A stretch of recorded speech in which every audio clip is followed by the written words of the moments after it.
we present Jimmy Clitheroe as the Clitheroe Kid with Peter Sinclair as grandfather, Leonard Williams as Theodore Craythorpe, Danny Ross as Alfie Hall, and Diana Day as Susan in... The Keyhole Kid.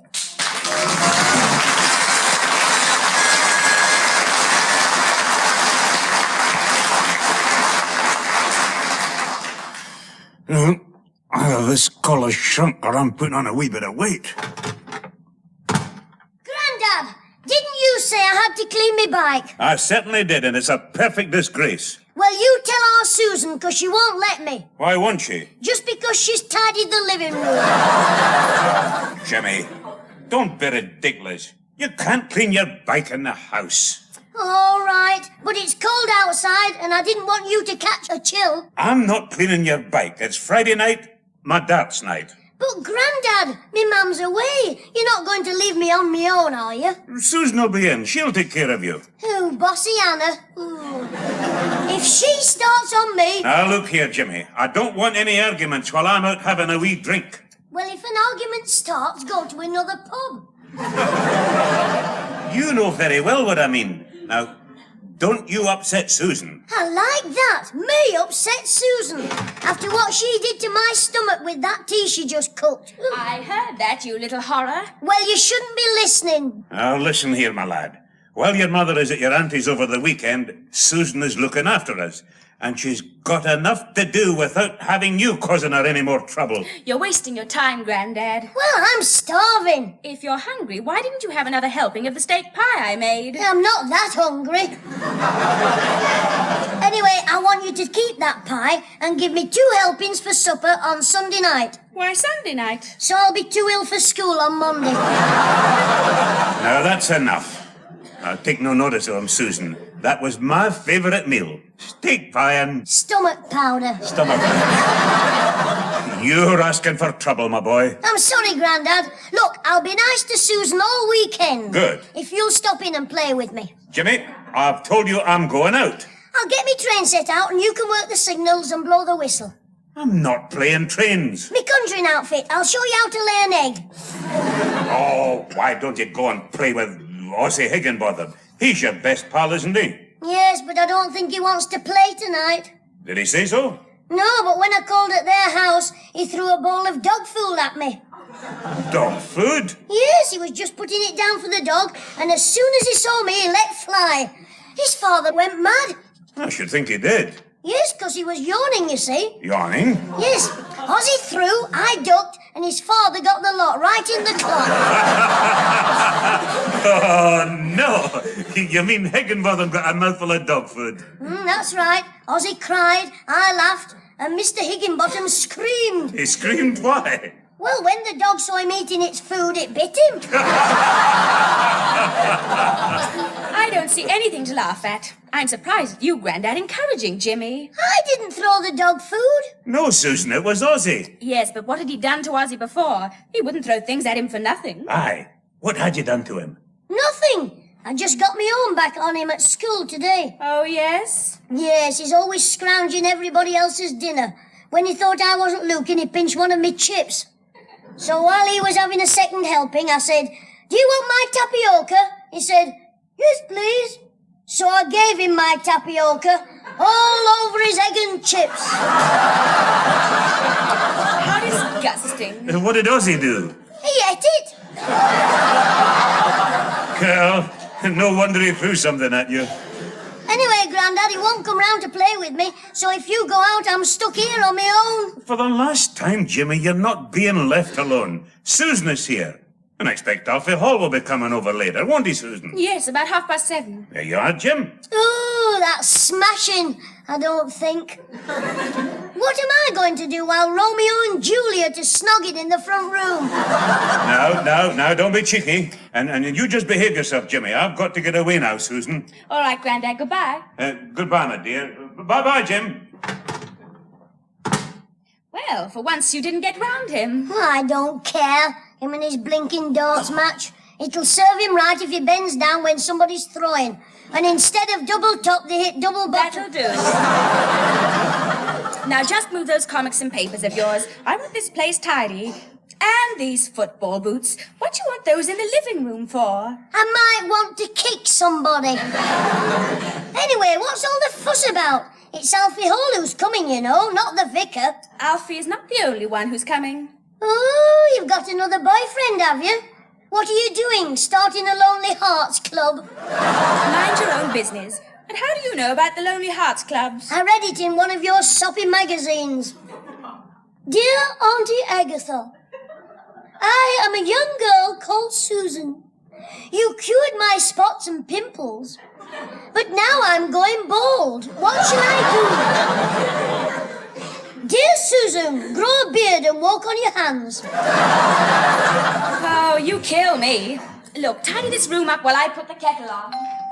Hey, Susan, here's one of your boys at the door. We'll open the door. And it isn't a boy of mine. Oh, don't tell me you've got a grown-up man. Is he daft like Alfie, or does he just need glasses? Oh, hello there, James. Mr. Craythorpe, I was expecting a man. A man for Susan, I mean. Yes, well, I have called for Susan. Well, that's funny. I didn't know you, liked our Susan.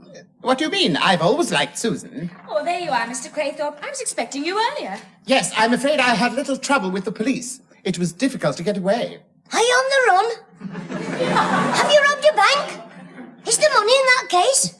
Don't be silly. The money in this case I took from the office. I mean, it belongs to the office. Ooh, you robbed your office? Do be quiet, you silly boy. Look, Mr. Craythorpe and I want to talk. So go in the kitchen and get the tea tray ready. But I want to hear about the police. It wasn't anything, James. You see, the whole... Never mind, Mr. Craythorpe. Jimmy, do as I said. No, all right. I'll go then. Yes. Close the door. Oh, and the wind must have blown it open. Well, Mr. Craythorpe, are you going to drive to my auntie's tomorrow? Yes, I spoke to your mother before she left home this morning, and since I was driving out that way tomorrow, she invited me to call in. Well, if it's all right, I'll go with you. Oh, it's a pleasure. But your mother said I wasn't to take James, as it would be past his bedtime when we returned. No, don't mention it to Jimmy. Jimmy, close that door. Yes, I was most annoyed about the police. A constable took my name for parking, and because I hadn't got my driving license, I was delayed with explanations and so on until the bank was closed. Oh, that's why you've got the office money with you. Yes, and my sister will go on and on about it. She hates my keeping any large sum of money in the house, terrified of burglars. Jimmy, I've told you to... All right, keep your comms on. I've brought the tray with the cups and saucers on. Oh, sorry. Put it there. Thank you. Don't mention it. Will there be anything else, Lady Dustbin? Oh, James. Will you leave us alone? Go and make the tea. Oh, do you want to talk in private? If you don't mind. Oh, very well. In that case, I will withdraw myself into the kitchen. Or as we toffs say, the chuck house. Oh, get out. Go on. Bye-bye, sister dear. Bye-bye, Mr. Craythorpe. Bye-bye, James. Private, eh? Well, gently does it. That's it. About the money, Mr. Craythorpe. If you don't want your sister to know, I could lock it in our cupboard for the night, and we can take it with us when we leave in the morning. She's in it with him. Oh, that would solve things perfectly. He's robbed the office.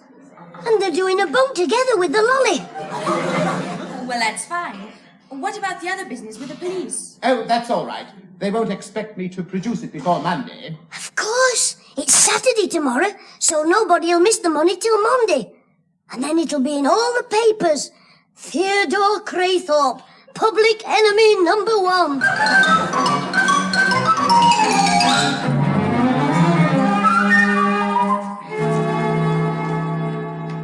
Just a minute, Jimmy. Where do you think you're going? Oh, I thought I'd have a little walk. You will not. It's nearly 8 o'clock. I promised Mother you'd be in bed by 8:30. Well, it's only 5 minutes to the Rose and Crown, to the Rose Gardens, I mean. Rose and Crown? You're not going down there to bother Grandad. He'd go mad. Not when I tell him why I'm there. What do you mean? That I want a packet of crisps. Just get back in this room. Come on. All right. Hey, I thought Alfie Hall was coming.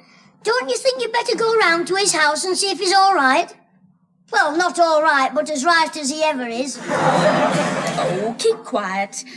I wish Alfie would come, though. I want to pop round to Alice Webster's for 10 minutes. Well, go now. I'll look after Alfie when I get back. When he arrives, that is. Oh, there he is at the door. I'll let him in, shall I? Yes, please, while I get my coat. Hello, Alfie. You're late. Susan's been worried. She phoned the dogs home twice.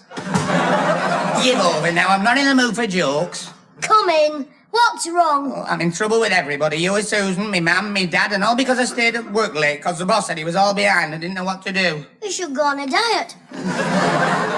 Oh, you're here at last, Alfie. You see, the boss asked me would I work late. Don't wind him up again. Well, I have to go out for a few minutes, Alfie, so will you stay here with Jimmy? It's all right. And remember, Jimmy, you're not to go out. All right, stop showing off in front of your boyfriend. Or should I say one of them? What do you mean? Susan hasn't got another boyfriend. Has she? I'm saying nothing. Yet. Ignore him, Alfie. Hey, have you noticed, Alfie? She's got red lips, a white face, and blue eyelids. Red, white, and blue. Go on, Susan, give us Rule Britannia. Rule Britannia, Britannia rules the waves. Ow! You big bully. You asked for that. I'm going, and when I get back, you better be ready for bed. When Grandad finds out about Craythorpe, you'll be ready for the hospital. You shouldn't be cheeky to Susan like that. Hey, but what do you mean about Craythorpe? He's her new boyfriend. Craythorpe? What could she see in any like him? That's what me Grandad said when she brought you home. But she didn't. It's true, Alfie. They're running away tomorrow morning. What gave you that idea? Well, they were in here talking and I was in the kitchen listening. I mean, I happened to be near the door. And you got your ear caught in the keyhole. Go on. Well, I heard it all. Craythorpe's robbed his office and Susan's hiding the money for him until they go away with it tomorrow. He dodged the police today and he said they won't get after him until they miss the money on Monday. Well, is this true? Alfie, you know me. Well, that's what I mean. Are you lying? If you don't believe me, I'll show you the money. Where is it? Susan locked it in the cupboard here. Give me a hand to move it. Well, have you got a spare key then? No, there's only one key. That's why she thinks it's safe. Well, isn't it? There's a loose board at the back. I've never told them because it comes in handy. When they lock something up they don't want me to see. You're a proper caution. Ooh, I'm all there with me cough drops. That's it. Here we are. You know, I don't think we should be doing this. It's all right. After we've seen it, we can wipe our fingerprints off. No, I don't mean that. Oh, heck. There you are. Look at that lot. Hey, I believe you are telling the truth, Jim. But fancy Susan being his accomplice. Going with him, she must be off her head. Well, she's been going round with you for a year. What? I mean, she probably wants a change. Well, what are we going to do? Well, if it wasn't that my mum would be upset, I'd say do nothing, because we might get rid of Susan for years. What are you rambling on about? Well, Craythorpe and her might get to South America. There's over 100 quid there, you know. And then when the police caught them, they'd give her a home for about 5 years. Well, sure, look, we'll have to stop him. Where's your granddad? It's his darts night at the Rose and Crown. Well, I'll go and tell him. Hey, be careful how you tell him. He'll get annoyed if you talk to him in the middle of his throat. Oh, look, you put the money back and... Oh, no. Look, we ought to hide it then. They can't go away. I know. Let's take it next door to Wacker Whittle's house. He'll hide it. Yeah, right. Come on. And then you can stay with Mr. Whittle and I'll bring your granddad there. OK, but I've got to make a phone call first. Oh, all right. Well, I'll go and tell Whittle, but you bring the money next door before Susan gets back. Hey, you know, Alfie, this is better than watching the telly. Oh, Jimmy. Yeah, you can be so cheerful when Susan's going off with Craythorpe and maybe to Dartmoor, I don't know. Oh, this is terrible. There. Get your little hanky and blow your little hooter. Oh, Susan. How could you do it to me, Susan? Oh, don't some mothers have 'em?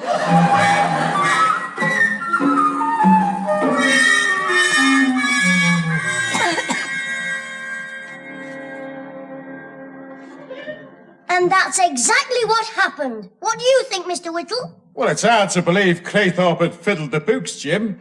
Are you sure it's not a clerical error? No,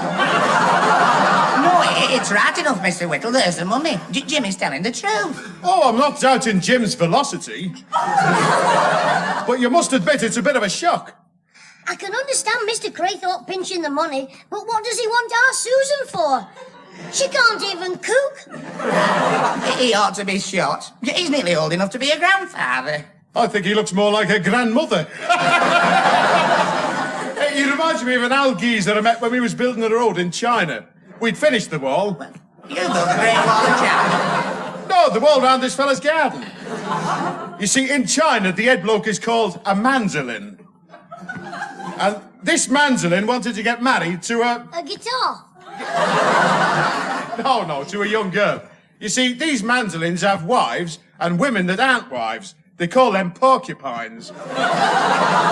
Anyway, this one wasn't in his class, you see. She was only a pheasant. Look, never mind about the Chinese. What about Susan and Craythorpe? Yes, forget the mandolin. Let's sort out Susan and the old barrel organ. I'm sorry, Jim. When I get thinking about the old days, I start reminiscitating. You want to try some of me granddad's stomach powder? Look, shut up, Jimmy. Mr. Whittle, you hide the money and keep Jimmy here, and I'll go to the Rose and Crown and fetch his granddad. Right, here, Alf. Yeah, well, I'll be back as quick as I can. Oh, Alfie, there's one important thing before you leave the Rose and Crown. What? Buy me a meat pie. I'm starving. Oh, wrap up. Well, Jim, lad, I'd better stick the lolly in the sideboard drawer here before my old dad comes in and sees it. Why don't you want him to know about Mr. Craythorpe? He wouldn't believe it. He'd say it was one of my prefabrications. And he'd tap me for £1. Is he in bed? What, my old dad? In bed at 8:30. He's out. He's liable to be down at the Pally, rocking it with the cats. Rocking? But he's 85, isn't he? Yes. Me granddad's only 65. And if we let him watch jukebox jury, he's on his back for a week. Ah, well, don't forget, as a lighthouse keeper, my old man led a very active life. There was 200 steps in that lighthouse to run up every time one of the wicks wanted trimming. And twice a day he had to row ashore for a pint of paraffin oil. Hey, whack! Pull the other leg, it's got bells on. You must think I'm as daft as Dickie Dotty. All right, Jim, I was only jesting. But he did have an interesting life. When he first started... So this geezer, the Tsar of Persia... Am I keeping you awake? What time is it now? 10 to 9. Oh, where the heck's Alfie got to? It's only 5 minutes to the Rose and Crown. Oh, maybe he's had a sniff at the barman's apron and passed out. Oh, what a blinking time I've had. I went to the Rose and Crown and searched all over the pub, but I couldn't see your granddad, so I asked the barman, and he said the darts team were playing away at the Red Line, so I went there, but they'd finished and gone to the Mucky Duck away. I'm thirsty. Thirsty? And you've been in 3 pubs? Yeah, but that's why. But I've been to 5 because he kept moving and I didn't like to come out without buying anything, and I don't drink, so I've had 5 packets of crisps. Can I have a drink of water? Oh, in a minute. Listen, did you find his granddad? He's at the Spread Eagle. Well, what did he say? Is he coming? I don't know. By the time I found the right place, I was out of breath. I staggered in, fell over the mat, and they threw me out for being drunk. Alfie, why don't you go and have a lie down on the M1? All right, Jim, leave this to me. Alf, make yourself a cup of tea. The tea's in the tea caddy and the water's in the tap. Jim, I'll be back with your granddad in 5 minutes. Right-o, Mr. Whittle. And take it easy, you two. Hey, Jim, tell Alf about me dad's paraffin oil. What's he on about? Oh, don't bother. I'll have a cup of tea if you make it one. It'll keep me awake. Right, you must be sleepy, Jim. It's well past your bedtime. Yes, keep talking or I'll be off. What shall I talk about? It doesn't matter, it won't make sense. What? So long as you make sense, I said. I hope your granddad isn't long. We've got to see Susan and Craythorpe yet before they get ready for bed. Yeah, and I know Craythorpe goes to bed early. Susan will be wondering where we are because she only went out for a few minutes and... Oh, he's asleep. Oh, I bet he's dreaming about this trouble. No, don't do it. Put the gun down, don't shoot. Don't shoot, Mr. Craythorpe.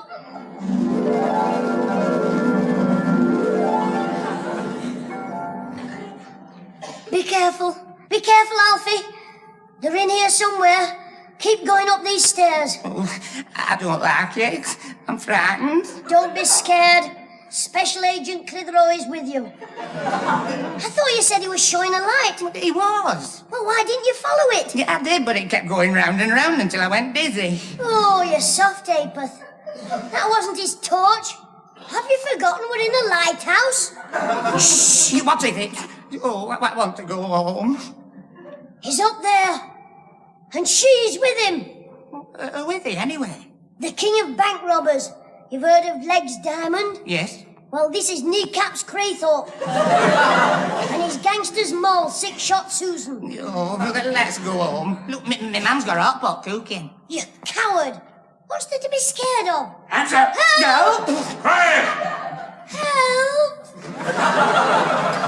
Are you Kneecaps and Susan? No, Jimmy and Alfie. It's just that he needs a haircut. They're all here. Are they? Who are you? Who are you? Inspector Sinclair from Scotland. Yard? Aye, Scotland backyard.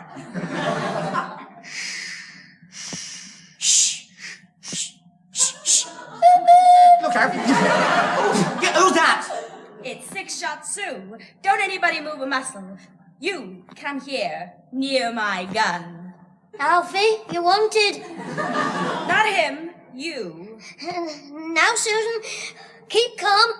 That gun might go off if you get nervous. Hold it. Here comes the killer himself. Okay, Kneecaps, they're all yours. All right. Put him up, yous guys. What up? I'm not sure. Oh, of course. Your hands. Come on. Oh, you are hopeless. Here, hold this gun. I'll show you. Yeah. Now, put up your hands like this, way above your head.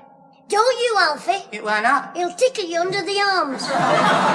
Don't move, Kneecaps, or the man behind you will hit you over the head. Don't fall for that old gag, boss. Of course not. I'm not a fool. Well, try this for size, Whack. Oh, Kneecaps, speak to me, speak to me. From now on, Susan. Yes? Will you shut your cake hole? Grab him, Alfie. Right, got you. Get off me! Not him, you clot. Kneecaps. Oh, sorry. Got your kneecap. The wrong kneecaps. Just a minute, stranger. Are you a policeman? No, I'm a private eye.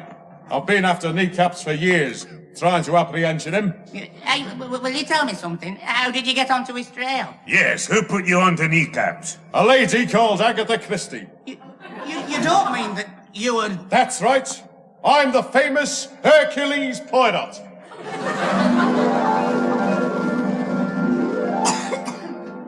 Jimmy, wake up. Wake up, they're here. Come on, they're here. Well, grab him. Get kneecaps. Get off me legs, Jim. Jimmy, what's all this about? Oh, you're here, Inspector. Grandad. Oh, Mr. Sinclair, I thought you weren't coming. Well, from what I hear, if I'd been left to you, I'd never have found out. Be fair, Grandad. Alfie ran all over after you. Yes, I did. It's not his fault his feet move faster than his brains. No, it is. I'll thump you. The only thumping that's going to be done tonight is when I get my hands on Casanova Craythorpe. Aren't you going to smack our Susan? Now, Jim. A gentleman can't clout a lady. As the French say, no blessy obliges. Well, I'll oblige. I'm only a boy. I'll clout her. Yeah, now, that's enough from you about Susan. I'm not listening to any more. Whatever she's done, she's the girl I love. Ooh, we've got a right one here. You ought to be on the telly advertising cigarettes. There was only the two of us puffing away. No one else in the world. Just us smoking our fags as we walked up the hill. And then we sat on the top and coughed our blooming heads off. Oh, look here, there's been enough talking. I'm going to see Craythorpe. Yeah, well, I'm coming with you. After all, she's my girl. Well, she's my sister, so I'm coming. Well, I don't think I'd better go with you, Jock. When it's a family problem, I always say strangers should keep out of it and be strictly nutritious.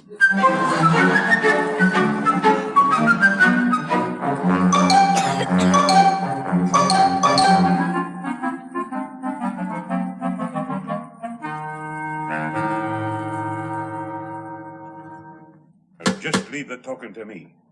Mr. Craythorpe might be in bed, Grandad. Well, we'll drag him out, and after I've finished, he can go back for a week. I hope his sister's not up. So do I. If there was any trouble, she could bash the three of us. Have you seen her muscles when she's chopping trees? Yes, what can I do for you? Lend me Grandad your chin for 5 minutes. Oh, James, it's you. Mr. Sinclair and Alfred. Oh, what a pleasant surprise. Can we come in, please? But, of course. This way. Thank you. I always think it's better to keep the front step clean. Oh, yes. Do sit down. Pull up a chair, Alfred. And you, James. I'd prefer to stand if you don't mind. It gets a better swing that way.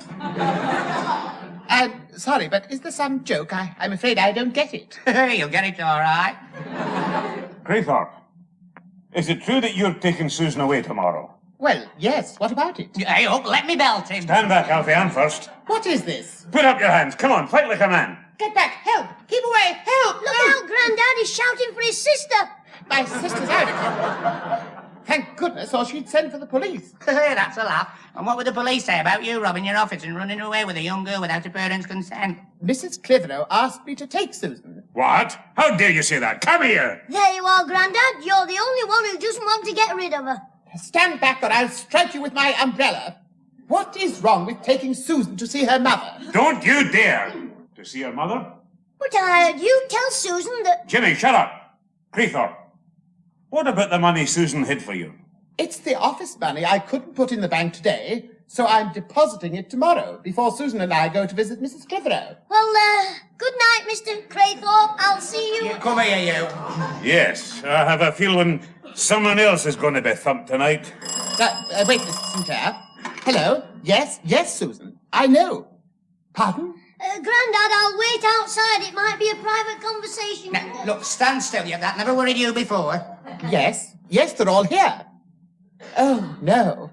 Well, look, tell them it was all a mistake. I'll bring you back later. Goodbye. That was Susan. Oh, is she keeping well? Keep quiet, you. I told her you're all here. She'd been worried sick about James being out of the house. Well, she knows now. We'll all have a good laugh about this tomorrow. I hope. You'll be laughing till you cry, my lad. There are 2 other problems to be sorted out yet. What do you mean? Susan found James and you were gone, and the money had been taken from the cupboard. So she informed the police. That does it. Come on, my lad. I want to get you home. There's no hurry, Grandad. Mr. Craythorpe might give us a cup of tea if we wait. You said there were 2 problems, Mr. Craythorpe. Yes. James, if you look out of the window, you can see someone coming up the path who wants to have a word with you. A word with me? Who is it? Oh, no. It's your mother. Oh, heck, I forgot. Before I went to Mr. Whittle's, I phoned my mum and told her about Susan and Mr. Craythorpe. Still, she might be pleased it was all a mistake. Oh, she'll be delighted. She left home this morning for 3 days' holiday, and you've got her back after just exactly 13 hours. Well, maybe she won't mind. She always says if she's away a long time, she gets homesick. Don't let her in, Mr. Craythorpe. Switch the lights off and tell her there's nobody at home. James, you've got to face up to this like a man.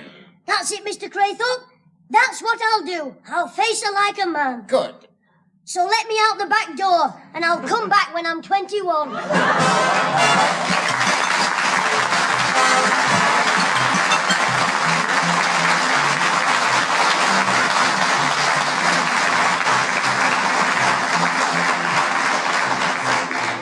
Those involved with the Clitheroe Kid this week were Peter Sinclair, Leonard Williams, who played both Mr. Whittle and Mr. Craythorpe, Danny Ross, and Diana Day. The recorded program was written and produced by James Casey and starred Jimmy Clitheroe as the Kid himself.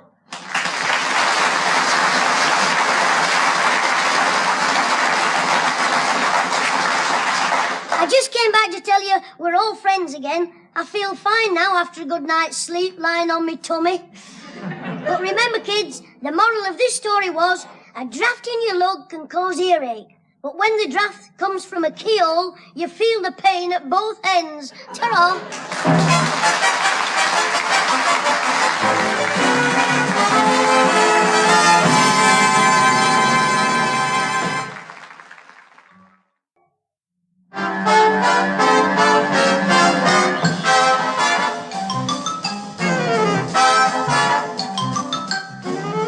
We we present Jimmy Clitheroe as the Clitheroe Kid with Peter Sinclair as grandfather, Leonard Williams as Theodore Craythorpe, Danny Ross as Alfie Hall, and Diana Day as Susan in The Wreck of the Soppy Sue.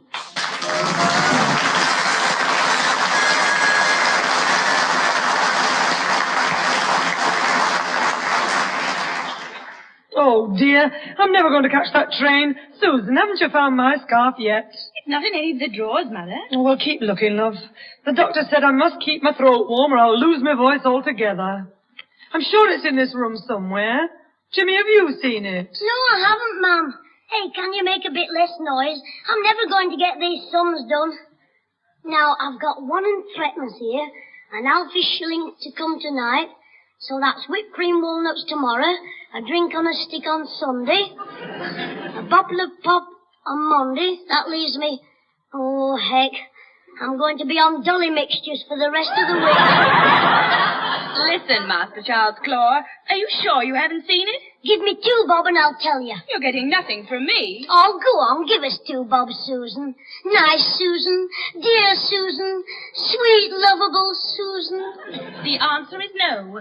You're always asking me for money. Anybody would think I'm a bank. In those tight jeans, you look more like a piggy bank. How dare you? Jimmy, stop being rude to Susan. She was only asking if you'd seen my scarf. And I told her, your scarf? Well, why didn't you say so? I'm sat on it. Oh, well, give it me then. Here you are, Mum. I was just keeping it warm for you before you go out. If I ever get out, at this rate, the weekend's going to be over by the time I get to your auntie's. Now, look, Jimmy, while I'm away this weekend, you keep out of mischief. Do you understand? Oh, honestly, Mum, the way you talk, anybody would think I was always getting in trouble. Yes, and anybody would be right. Remember the last time I went away for the weekend? I left on Friday morning and I was back here the same night, thanks to you. Fancy thinking that Theodore Craythorpe will run away with our Susan. You're right, Mum. I should have realised Mr. Craythorpe's not that daft. Now, where's your granddad? He's a long time bringing my sponge back. Well, you know what his memory's like these days. He's probably forgotten what he went for. I bet if we sneak up now, we'll find him in bed. Don't talk silly. Of course he hasn't forgotten what he went for. Pat, what was it you asked me to get for you? Jimmy. It was my sponge bag, Father. Oh, I've got that. There wasn't anything else, was there? No, only that. Here, let me put it in the case. Oh, I hope Theodore's going to be here soon to run me to the station. That'll be him now. I'll let him in, Mum, while you're putting your coat on. Righto, Jimmy. Mr. Craythorpe is a funny un, got a face like a pickled onion. Hello, James. Oh, hello, Mr. Onion. Wilfred Pickles. Come in. Oh, dear. I'm afraid I'm a little late for the trip to the station. I hope your mother hasn't been alarmed. Well, she was a bit. When you rang the doorbell, she was just strapping my roller skates on. Now, James, that will do. As Queen Victoria once said, we are not amused. After somebody put the drawing pin on her throne. Oh, James, you are one. Is your mother ready? Here I am, Theodore. Take my case, will you please? Certainly, Mrs. Clitheroe. I'll put it in the back seat and start her up. Well, look after yourselves, you three. Oh, don't worry about us, Pat. We'll manage all right, won't we, Jenny? Oh, yes, Mum. After all, it'll only be a quiet weekend. Our Susan cooking and me and Grandad groaning. Well, I'd better be off. I'll walk to the car with you, Mum. I want to pop round and see Ozzy. Bye-bye then, Pat. My love to Auntie Jenny. And my mother. I'll tell her. Bye-bye. Now then, Theodore's got my case. I'll just make sure my purse is in my handbag. Oh, dear. What's up, Mum? I've forgotten to give Susan this letter, and it's rather important. Well, I'll give it to her, Mum. Well, here you are, Jimmy. Now, tell her to deliver it first thing in the morning. It's for Mrs. Billington. Beaky Billington? Old bird conk. Why don't you send her letter by pigeon post?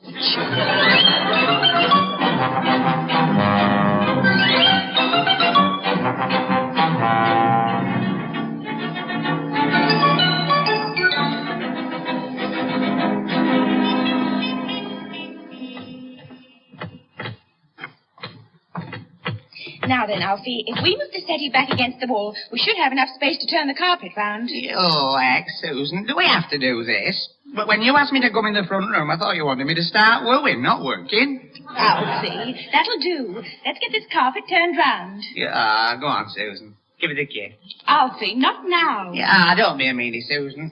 Come on, be a devil and fuck her up. For the last time. Oh, give him a kiss before I catch me death of cold. There's a shocking draft blowing through that keyhole. Now look, you. Hey, what are you moving the furniture for? Oh, I see. You want the settee by the wall. Then you won't be caught snogging when the window cleaner comes.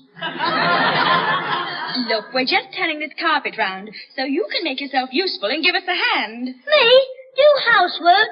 You're talking out of the top of your tiny little ponytail nut. Look, I don't see why you shouldn't help. You live here. It's just as much your front room as it is mine. You what? You spend half your life cuddling in here.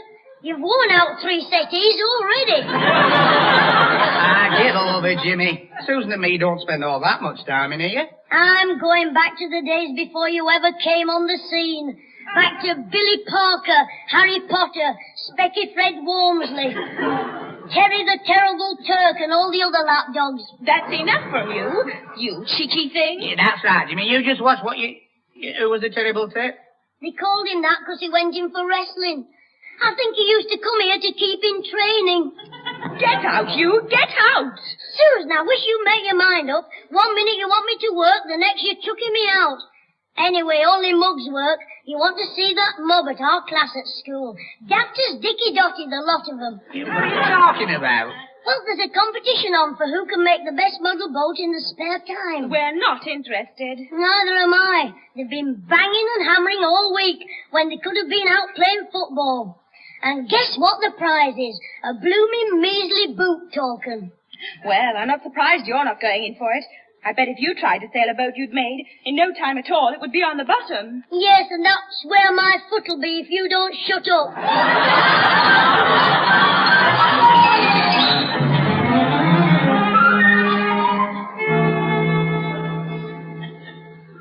I am the bogeyman, and I've come to get you, Sister Sue. Look, take that shopping bag off your head. I want to get my errands done. 3, 4, 5, fum. Me eat Sue and have bad tum.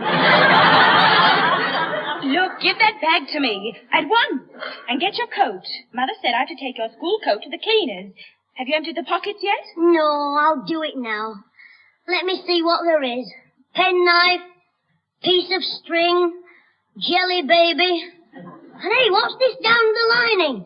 Feels like a shilling. Oh, got it. Oh, heck, it's a wine gum. What's it like? Ooh, I don't like them. Here, you can have it. Oh, don't be disgusting. Will you hurry up? That's the lot, I think. Wait a minute. What's this envelope? Let me see. It's addressed to Mrs. Billington. Oh, yes, Mum gave it to me when she'd left last night. You've got to be the postman and deliver it. I hope the dog bites you. Look, I can't deliver this letter. It's dirty and crumpled. And what's this you've written on the back? Try kicking Charlie Thompson? Oh, that was a note I passed to Ozzy when we were playing football and Charlie kept scoring against us. You mean you wanted Ozzy to kick Charlie Thompson? Well, if I'd waited for him to kick the ball, I'd have been there all night. I'd better see what's in this letter. Dear Mrs. Billington, going away for weekend. Know you'll be wanting contribution to Women's Guild outing fund for Monday. Sending the enclosed pound note round with my daughter. Kind regards. Pound note? What's up? There's no pound note in this envelope. So, where is it, clever boy? Don't look at me. I haven't got it. Well, I know you wouldn't have dared to spend it, so you've obviously lost it.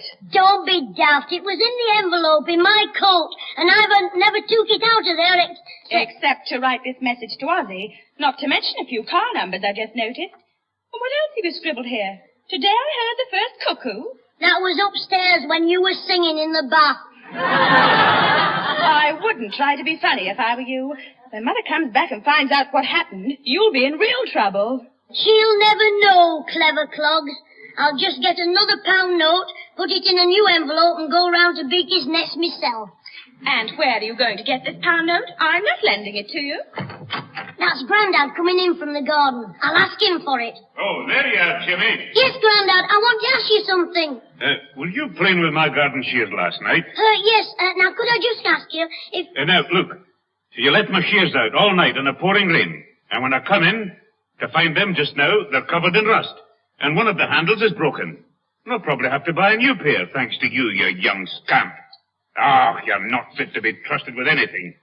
Anyway, what was it you wanted to ask me? Well, seems a bit daft now, but can you lend me £1? What? Well, 10 bob. 10 bob? If I sing you a carol now, can I have me spending money up to Christmas? Susan, what's he on about? He's lost a pound note belonging to Mother, and he's trying to borrow his way out of trouble. Oh, I see. Well, young man, you're always getting away with this sort of thing. But for once, I'm not lending you any money. And neither is anybody else. But, Grandad, I'll be in trouble when my mum gets back. Well, that's just too bad. It's time I give you a serious talk about appreciating the value of money. And you're going to sit there and listen to every word of it. That's it, Grandad. You give us a sermon, and when you're finished, I'll take a silver collection.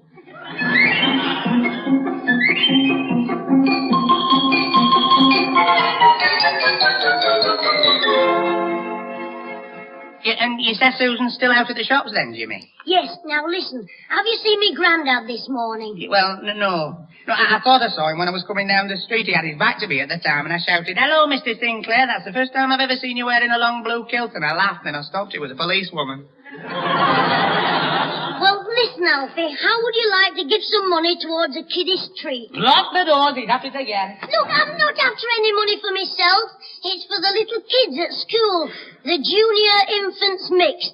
They call it the JIM treat. JIM? Junior Infants Mixed? Yeah, hey, that's a coincidence. It spells Jim. Yes, it is a coincidence, isn't it? Now, surely you could spare, say, £1 for a good cause like that? Oh, well, I don't know. I mean, I haven't got £1 going spare, but I was going to buy petrol with it to take Susan to Blackpool on my motorbike. Oh, well, you don't have to go to all that bother. Pretend she's there. Show her a photo of the tower and wave a kipper under her nose. Yeah, well, I must admit I'd like to help those kids to have a nice treat. Because when I was a tiny tot, my parents had no money. Yeah, I know that because people used to look at me in my pram and say, "Poor Mr. and Mrs. Doll." Look, never mind the horror stories. Are you going to give me that £1? Well, I might, but it was for petrol. Oh, Alfie Hall, how mean can you get? You wasting £1 on petrol, and there's all those poor kids, and not a lollipop between them. Oh, you're right, Jim. I'm ashamed of myself. Here's the £1. Oh, thanks, Alfie. You've made at least one little kid very happy. Which reminds me, today's Saturday, the day you usually give me a shilling. Oh, look, you're a nice lad, Jim, and I like you, but couldn't you ask Susan to start coming round to my house? I mean, I've just given you £1. Yes, and he's going to give it you back. What? You've been listening, big ears. Alfie, you shouldn't have given him that £1. Yeah, but Susan, it's for Jim. Before you say what, Jim, it's not your Jim, it's the other Jim, the crazy mixed-up kids.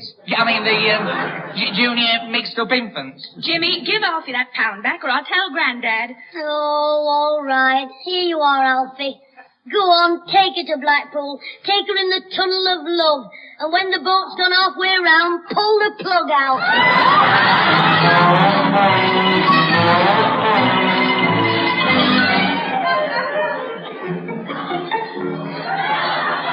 So you see, Mr. Craythorpe, I was just coming round here and there was this poor old tramp selling matches with the water running in his shoes. But it hasn't been raining today. Ah, well, he was standing in a puddle. He was too weak to step out of it. And he told me he only earns £1 a week, so I said, "I'll see you get £1 without working for it. Then you can have a week in bed." Once I tell Mr. Craythorpe about this, I know just what he'll say. Yes, your grandfather has already been on the phone to me. That's right, my granddad's already been... Oh, heck. You know then. I'm afraid I do, James. Mr. Sinclair was most insistent that I don't lend you any money. He even hinted that if I did, I might regret it. Look, me granddad says you can't lend me any money, but there's nothing to stop you buying something off me, is there? No, I suppose not. But what have you got for sale? Well, let me see. How about me chemistry set? James, what would I want with that? Well, you could make your own stink bombs for a start. Just think, when you're at the Women's Guild and Mrs. Billington starts to go on at you, you just drop a bomb and the meeting's over. Oh, charming. That would make me very popular with the ladies. I'll tell you what, you can buy me old cricket bat. It's just the thing now, summer's coming. James, I don't play cricket. Well, it'll just suit you, the handles come off. James, if I am to help you with your problem, you'd have to sell me something, well, I'd reasonably want to buy from you. Something useful to me. Well, I can see that. But where am I going to get knitting needles? Wait a minute. You like reading books, don't you? Oh, yes. I've got it. I'll sell you a guinea boot token, never been used, and you can have it for £1. So you're saving a shilling. Hang on. Well, that sounds reasonable. Good. Give us your £1 then. Wait a moment, James. Before I part with my money, I'd like to see the book token. But I haven't got it. I won't win it till Monday. Win it? In the model boat competition at school. Oh, I see. Well, James, I'll certainly give you £1 for it when you hand it to me, and not before. Right, that's it. I'll get cracking on the boat right away. And I've thought of a name for it already. I'll call it after me dear sister, the SS Soppy Sue.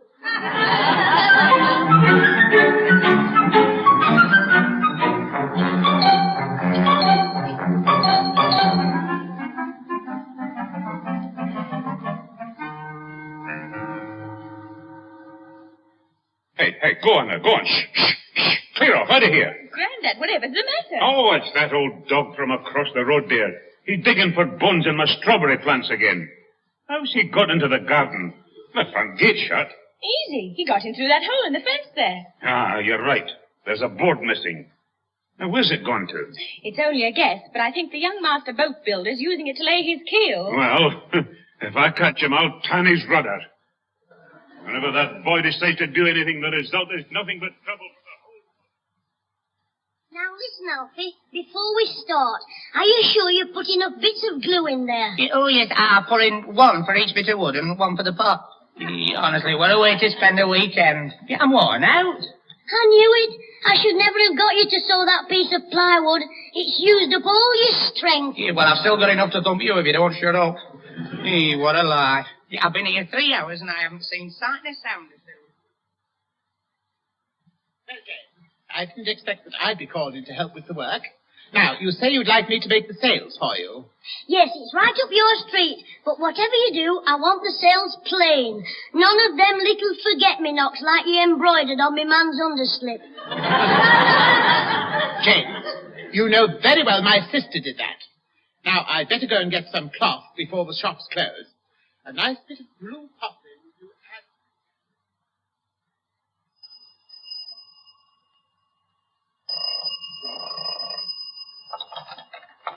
Hello?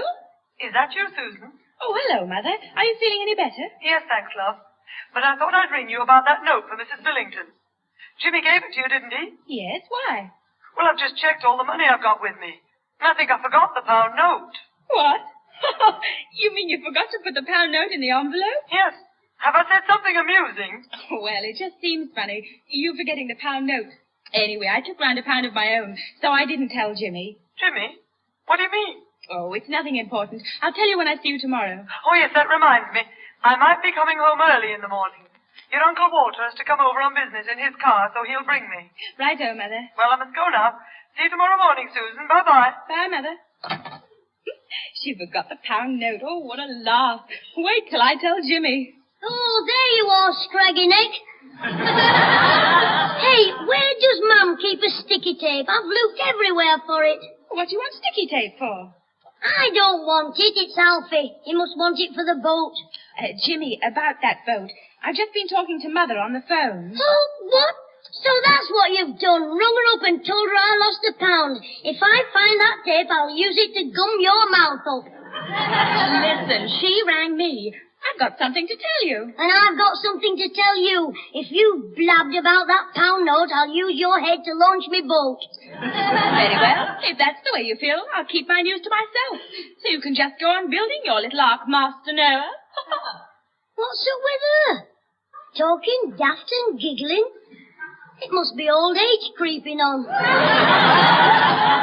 Well, I'll get back to Alfie in the tool shed. It's very quiet in there. He's probably forgotten his boiling glue and used it to have a tea break.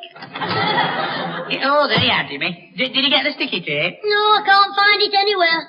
Anyway, we've got plenty of glue and nails. What do you want sticky tape for? To wrap round my hand, I burnt my thumb on glue pot. Well, stick it in your mouth and suck it. I'm never going to get it finished at this rate. Well, look, you pass me the stuff and I'll stick all the whole together for you. No, I've got to make the boat. So that would be dishonest. You put the glue on the bits of wood, hold them together, and I'll press them. Yeah, well, just a minute while I get my hanky. What do you want your hanky for? To put round my nose. This glue stinks something awful. Hello there, Jim. Come in, Mr. Whittle. Pull up the primer stove and sit down. Not likely. Anyway, it's tonight I get a bit lit up. Phew. Hey, what a pong. Is someone smoking one of your granddad's old kilts? No, it's this glue. We're making a model boat. We? Yeah, hello, Mr. Winkle. Hey, I'm surprised to see you in here. I thought you'd been in for a room with Susan, indulging in a spot of homely fun. Or don't you fancy have a go? No, it's no laughing matter. It's that long since I saw Susan, I've forgotten what she looks like. Well, think yourself lucky. You won't have any more nightmares now. Ah, well, Alf, I can sympathise with you. It must be awful to be a frustrated Zickie Valentino. But don't forget what Shakespeare, the old immoral bard, once says. 'Tis better to have loved and lost, provided you get the engagement ring back. Workers' playtime comes from a tool shed in Lilac Avenue. Mr. Whittle, you're holding up the work. Oh, I'm sorry, Jim. Here, perhaps I can be of some help. After all, boats is a subject in which I'm very convalescent. Well, what do you know about them? Well, in my travels around the world, I've seen every kind of small boat there is. Kayaks, felucas, sampans. Them Italian jobs that float down the streets with no drains, and a geezer at the back with a long pole. You know the ones I mean. Gorgonzolas.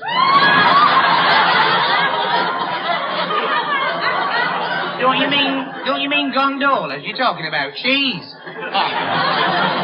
Oh, well, you do get a bit cheesed when that Herbert at the back starts singing. Yes, it's enough to make you go up the pole. Anyway, Jim, let's skip all this small talk and get down to ornamentals. Now, what sort of boat are you making? Well, when I decided to name it after our Susan, it could only be one thing. What's that? A Chinese junk. Look, I've got a drawing of one here. Oh, let's have a butcher's. Oh, dearie goodness. Well, you got the very word for it. This drawing's a right load of junk. Jimmy, your tea will be ready soon. Oh, hello, Weddle. What brings you around here? Oh, the usual thing, Pete. My own 2 feet. I always take them with me when I go out walking. They stop my legs from getting frayed round the ankles.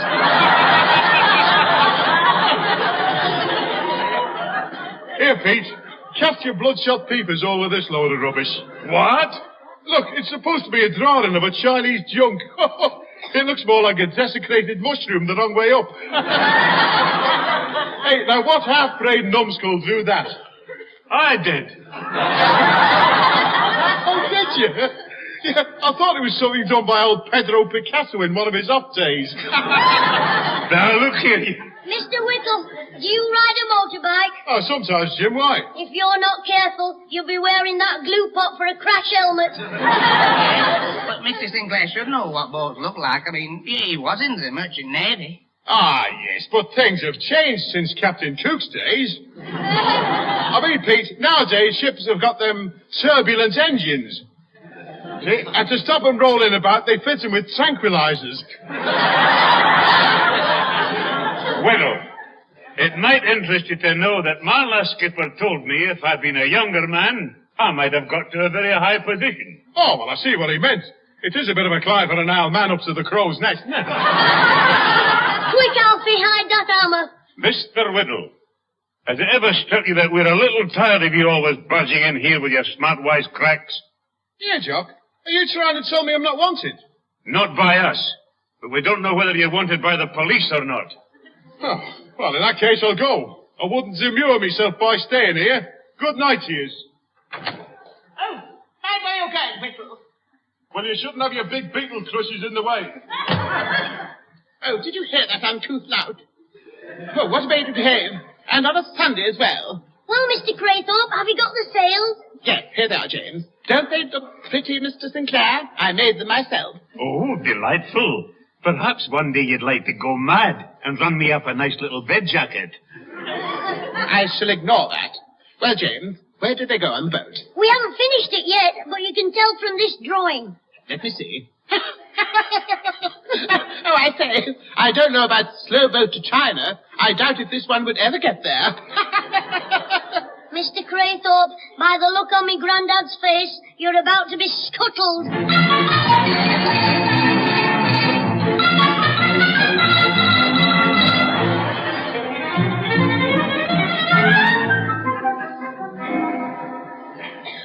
Look, if you don't hurry up, you're going to miss the school bus. What? I can't find my cap. Your what? My cap. My cap. Jay, take that toast out of your mouth. Just give me a second, Grandad. Oh, that's better. Next time I'll have marmalade with it. It'll slide down quicker. Now, what do you want? Me cap, I can't find it. I'll bet our Susan's put it somewhere daft. It's on your head. There you are. What did I say? Oh, heck. Jim, you're going scatty.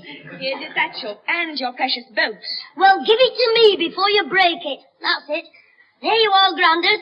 It was a rush, but I finished it. Into the smasher, eh? Hey? Aye, for the 17th time it looks very nice. Now you better be going before your mother comes. Oh, yes. Hey, when she gets back, Grandad, tell her she's a very lucky woman. She's got a genius for a son. Look, let's get you out of the house. I'm coming, but I can't open the front door while I'm carrying my boat. You open it. Oh, all right, just a minute. Where's your towel for PT? Oh, heck. Nip up to the bathroom and get it for me. Oh, I'm going back to my breakfast. Get it yourself. But I can't take my boat upstairs. Well, put it down by the door. It won't take you a second. Oh, all right. They'll do nothing for you in this house.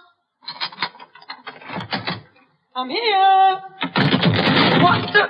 Oh, what's this behind the door? I'm off, Grandad. Oh, hello, Mum. Oh, no. Jimmy, what are all these pieces of wood doing behind the door? Has the postman started delivering firewood? Firewood? That was my model boat. I was going to win the competition so I could give you the pound I lost out of the letter to Beaky Billington. Now you've gone and smashed it, so you've had it. Just a minute. I didn't know the boat was there. And anyway, you couldn't have lost the pound because I never put it in a letter. Mum, it's no good making excuses now. You've got no pound in the letter. Well, I mentioned it on the phone yesterday to Susan, didn't she tell you? No, he was rude to me and wouldn't listen. And I've gone to all this trouble for nothing, just because of you. Well, that does it. I'm going to make another boat, and I'm going to use your nose for a funnel. Come here, Scraggy Alice. Get off me! I get you to play tricks on me. Oh, you're hurting! Stop it! Stop it at once! Stop it!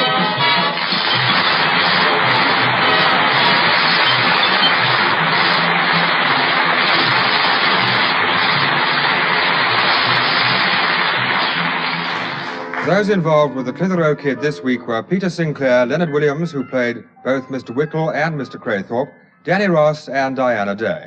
The recorded program was written and produced by James Casey and starred Jimmy Clitheroe as the Kid himself.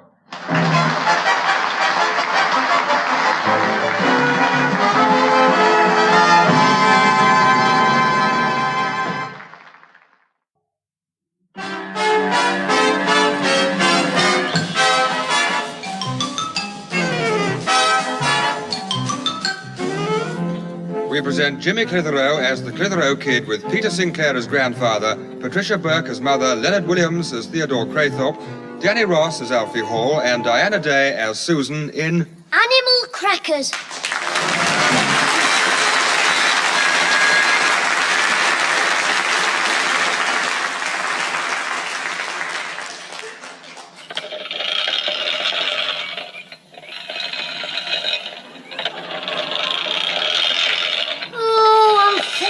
Cutting this blooming grass. I don't see any sense in having grass anyway unless you're a cow. Jimmy, get on with mowing that lawn. Here he comes, the slave driver from Keyhole Street. Grandfather, I'm only having a wee rest the you knew. Rest? You've not been at it 5 minutes yet. Well, why don't you buy a motor mower? Then I could tear around like Sterling moth. Jimmy, we just can't afford one. You could get it on the Never Never like the telly. 10 bob down and 5 bob every time the man catches you in. Away with you, Jimmy. But you could lie there on your back sunbathing while I did the work. Like you always do. What's that? You always do too much, I mean. While you were lying on the grass, in 2 minutes, I could do the front lawn, the back lawn, and give you a short back and sides. Oh, you're a terrible boy, Jimmy. Now, you've had a shilling to do that lawn, so get on with it. All right. The things you have to do for a couple of lollipops. I wonder what Wacker Whittle does next door. I never hear him using a lawnmower, and his grass is always short. I wonder if he has a goat. Hello there. How's young Jim? Hello, Mr. Whittle. Have you got a goat in your house? No, that smell's coming from the kitchen.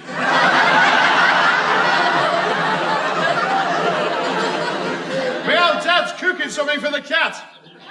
It has got a very strong odorescence, though. No, I mean your grass is always shorter than ours. Ah, that's probably because your old lawnmower's worn out. They don't make them anymore.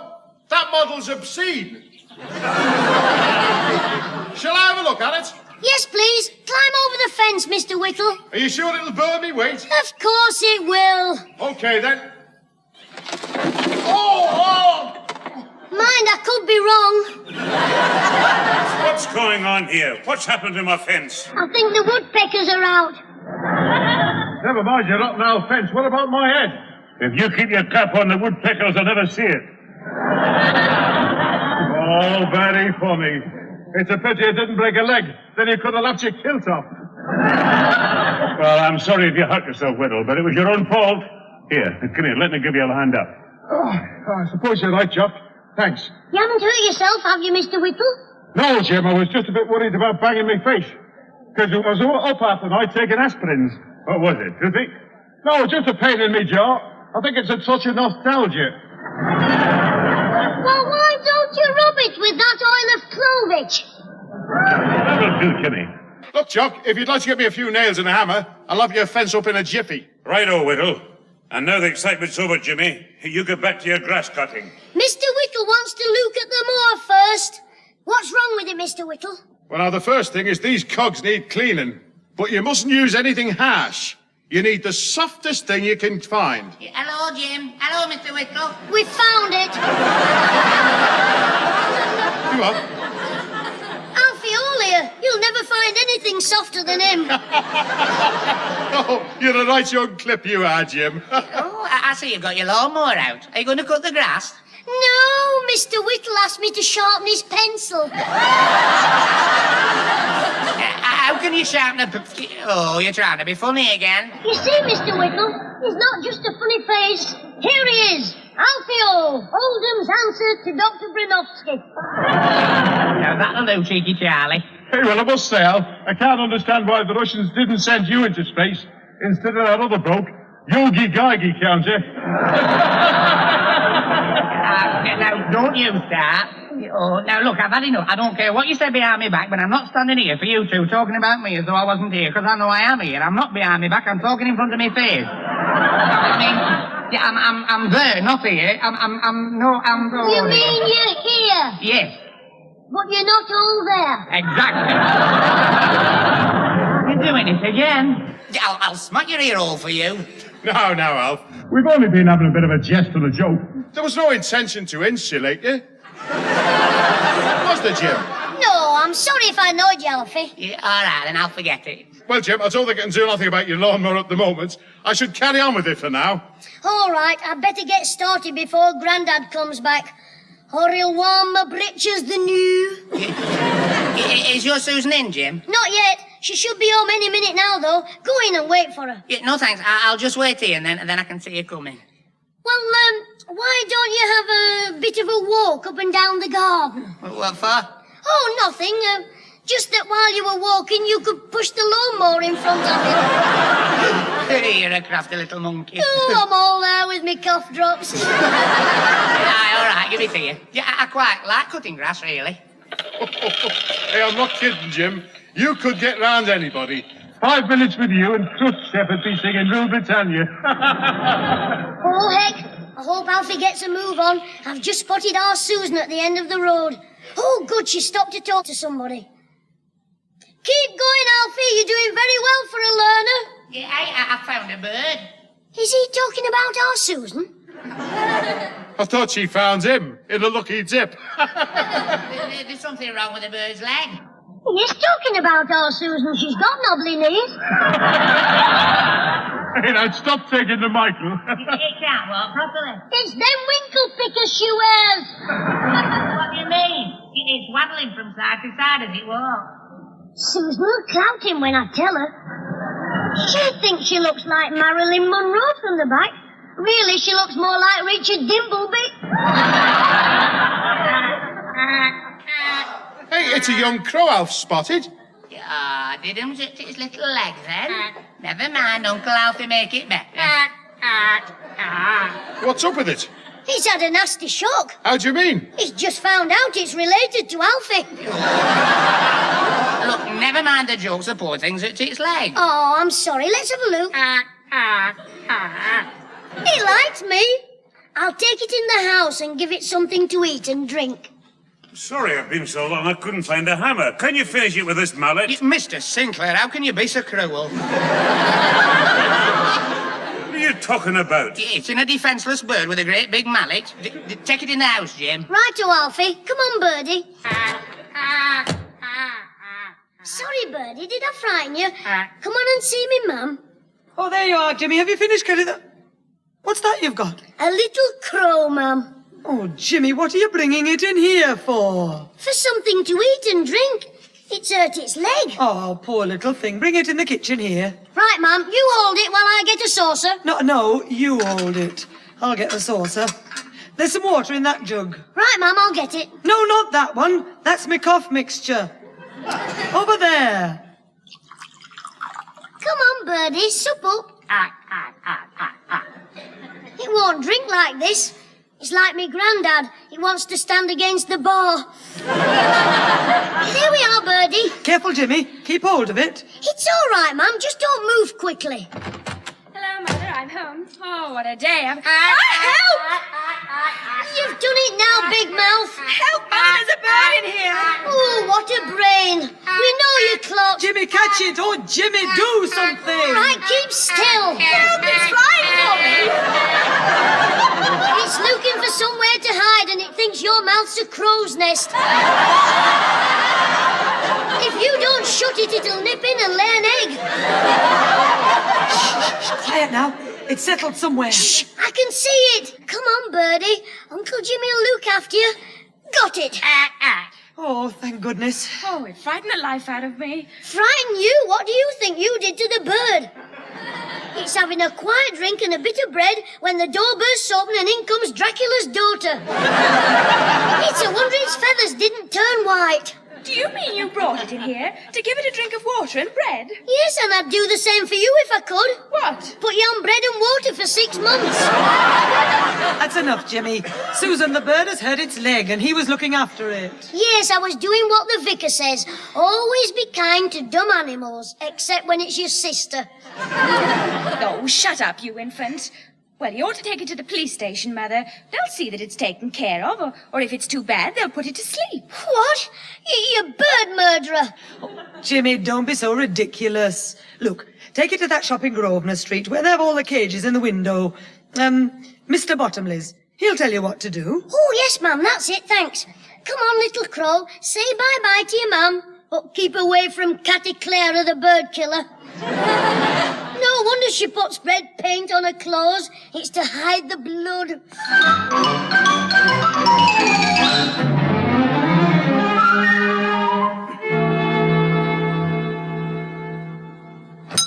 Good morning, young man. Good morning, good morning. Hello, are you Mr. Bottomley? Yes, that is right. I am. Yes, I am Mr. Bottomley. You don't sound very sure. Do you only sell cages or do you keep birds here? Yes, of course. Yes, indeed I do. I keep dozens of our little feathered friends. In fact, I grieve whenever I have to sell one. Oh, I see. Well, I've got a bird in this cardboard box. I found it. It can't walk properly. Oh, dear. Is it injured? Has it damaged something? Broken something? Yes, its leg, all three of them. Pardon? Here, have a look. Come on, birdie. I want to give it to you. Oh, it's a crow. I couldn't have that, keep that. I couldn't take that. No one would buy it. Well, you wouldn't get upset then having to sell it. Besides, crows don't whistle, so it wouldn't annoy you. No, but they caw. They what? Caw, you know. Caw. Cool, blimey. Well, that's how it sings. Caw, caw, caw, caw, caw, caw, caw, caw. All right, I know that's how they sing. But it's got a damaged leg. Well, what do you want, a singer or a dancer? Anyway, you can't leave the poor little thing outside, hopping round on one leg. No, of course not. Leave it to me. I'll see it's looked after. Good. I must say you have been very kind, very nice, very thoughtful to bring it here. Yes, you're a very good boy, a good boy. I feel like a pup who's just done a trick. Anyway, I'd like to reward you for your kind act. Oh, I didn't expect that. Please, now let me see if I have a shilling. Oh, I don't think I should. No, I want you to have it. No, I couldn't. Oh, very well, if that's how you... But if you insist, I'll have it. Oh, right then. Well, I said a shilling, didn't I? A shilling? Yes, a shilling. Thank you. That's the easiest 3 bob I've earned. Goodbye, and you'll see me again, and again.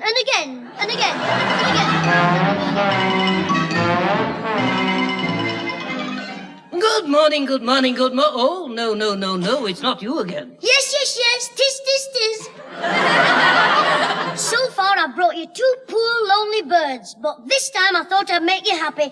I brought you a family. What? A nest with 2 sparrows, 3 eggs and a tin of worms to feed them on, half a crown the lot.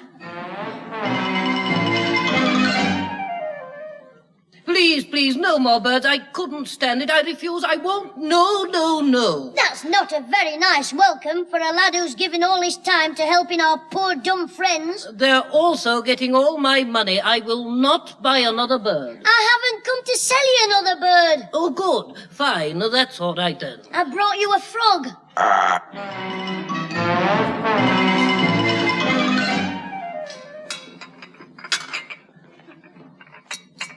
Would you like anything else, Grandad? No, thanks, my dear. I've had quite enough.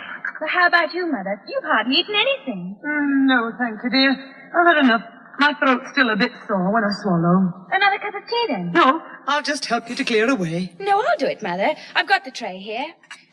I suppose I better leave a place for King James. Yes, I expect His Majesty has been kept in at school again. Oh, well, Pat, some of these schoolmasters have no sense of humour. They just don't appreciate Jim's wee jokes. No, that's right. Nobody must say anything about Grandad's little angel. There's the little angel now. It sounds as though he's dropped his harp. No, you're as soft with him as I am, Pat. I won't be if he brings any more animals in here. Crows, robins, sparrows. We only need an eagle to start our own aviary. You sure that was him? He usually bursts in like someone who's been on hunger strike for a month. Hello, Mum, Grandad. Oh, it is you. What have you been doing since you came in? I went up to the bathroom to, wash me hands. Without being threatened? Things are looking up. Oh, never mind the jokes, ma'am. Is the tea ready, please? We finished ours. Susan cooked the tea half an hour ago. Oh, Cookhouse Kate's been at it again, has she? Suppose I'm having the usual baked beans and bicarbonated soda. No, I'm not having any cheek from you. If you're late from school in future, you can cook your own tea. Susan's quite right. You're most ungrateful. There aren't many sisters who would cook your tea like Susan does. They couldn't cook it like she does. Not unless they fried it in wagon grease. Jimmy, you've said enough. Get on with your tea, and I don't want to hear another word about food. All right. I'm going up to have my bath, Mother. I won't be very long. Wait a minute, don't go yet. Why not? I want to go up and wash my hands first. I must have clean hands to eat this lovely tea. You've just washed your hands. I mean my knees then. Oh, why wash your knees before your tea? Well, I'm a sloppy eater and some might fall on my lap. I mean, I can't put it back on the plate if my knees are dirty, can I? No, don't be so silly. Go on, Susan. Righto, Mother. I'll be down in 10 minutes. You'll probably be down in 10 seconds. What was that? Nothing. Well, I think I'll go out and play, ma'am. I'll nip upstairs for me roller skates. You finish your tea before you go anywhere. But, ma'am, I just want to go upstairs for a minute. Too late. What was that? I think the bathroom door wants oiling. Well, I've had enough tea. I'll just go You out. little horror! You horrible thing! Take that! Oh, you big soft Nelly. Susan, what are you doing? Not by the look of it. There's a frog in the bath. A frog! What? I went to get washed and I saw this horrible thing looking at me with great beady eyes. You were looking in the mirror. I'll go up and see. You come here, Jimmy, and explain. She's making it up. I'll go and look for myself. He put it there, I know. Yes, he went up to the bathroom when he came in. Well, if he was trying to scare Susan, I'll tie in his hide for him. I don't know what she's talking about. There's no frog up there. No, I shouldn't think there is now. What have you got your hand in your pocket for, Jimmy? I'm cold. Excuse me, I must have eaten my tea too quickly. Have me dinner. Take that frog out of the house this minute and get rid of it. Yes, ma'am. Right, ma'am. Straight away, ma'am. And when you come back, if you're still cold, I'll think of a way to warm you. It's all her blinking fault. Fancy having a bath on Monday. Off you go, Froggy. You've been a right dead loss. Never mind, I like you, even if you have an ugly face. Were you talking to me, James? Oh, no, Mr. Craig. Hey, when did you buy the puppy? Is it still here? Go away, doggy. Go on, shoo. Shut up, he'll think you're a cat. He knows about them. You mean cats? Quiet, boy, quiet. Don't mention that word, Mr. Craythorpe. Anyway, whose dog is it? I don't know. It hasn't a collar. Oh, maybe it's an orphan like my frog was. Why don't you keep it? Oh, my sister would never allow that. You see, she has a cat. Don't say that. All right. She has a C-A-T. He can spell as well. He's dead clever. I'd get rid of that cat, that other animal, and keep the dog. My sister would never have a dog. She says the house always smells. Well, the dog would get used to that. Oh, James. Look, why don't you keep him? What? If I even took a ladybird in there, I'd be shot. Oh, yes, I've heard all about your activities this week. Bring him back alive, James. I know. I'll take it along to the police station. What? And they'll give it the chopper like they would have done with my crow? No, not necessarily. Someone might take a liking to it and give it a home. I know. I'll take it to Mr. Bottomley at the pet shop. He'll look after it. I mean, he didn't want a frog, but a puppy's different, isn't it? Well, I don't know, James. We really ought to take it to the police in case it's not a stray and its owner is looking for it. But it's too young to go to jail. Look, we'll take it to the pet shop and you can tell the police where it is, eh? Yes, I suppose it may be more comfortable there. Of course, and there's the money to think of. What money? The £5 I'll get from Mr. Bottomley. It agrees, don't you, puppy? You don't want to be chained in a nasty cell? All right, get down. Stop licking me legs. Mind your shoes, Mr. Craythorpe. Oh, naughty doggy.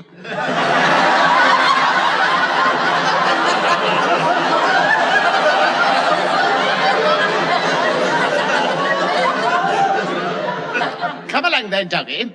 We ought to give her a name, really. What about Jessie? I should change your glasses, Mr. Craythorpe. Why?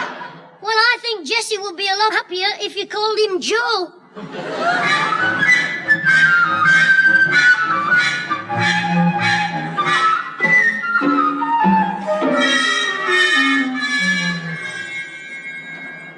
But, James, since the pet shop won't have him, we ought to take Joe to the police. Look, Mr. Bottomley said his friend would have Joe if I brought him back on Saturday. Yes, but it's only Wednesday today. So I'm going to leave Joe with my pal Ozzy Higginbottom for a few days. If he'll take him. Of course he'll take him. I'll just explain and ask him nicely.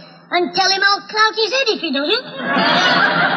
But Oswald's father might not like having a dog in the house. Get away, Mr. Higginbottom loves dogs. He even likes Ozzy. Anyway, we're here now, so it's no use arguing. I shouldn't worry about Mr. Higginbottom yet. It's almost time for the Rose and Crown to open, so he'll be down there leaning on the pub door. Well, keep the dog behind your back just the same, in case Mr. Higginbottom hasn't gone yet. It might be better if Ozzy showed Joe to his father. Oh, we're not so confident now, are we? It's not that. I don't want the dog to get too much of a shock. They don't call Mr. Higginbottom Foggle and Fred for nothing. Yes, what is it? Hello, Mr. Foghorn. Higginbottom?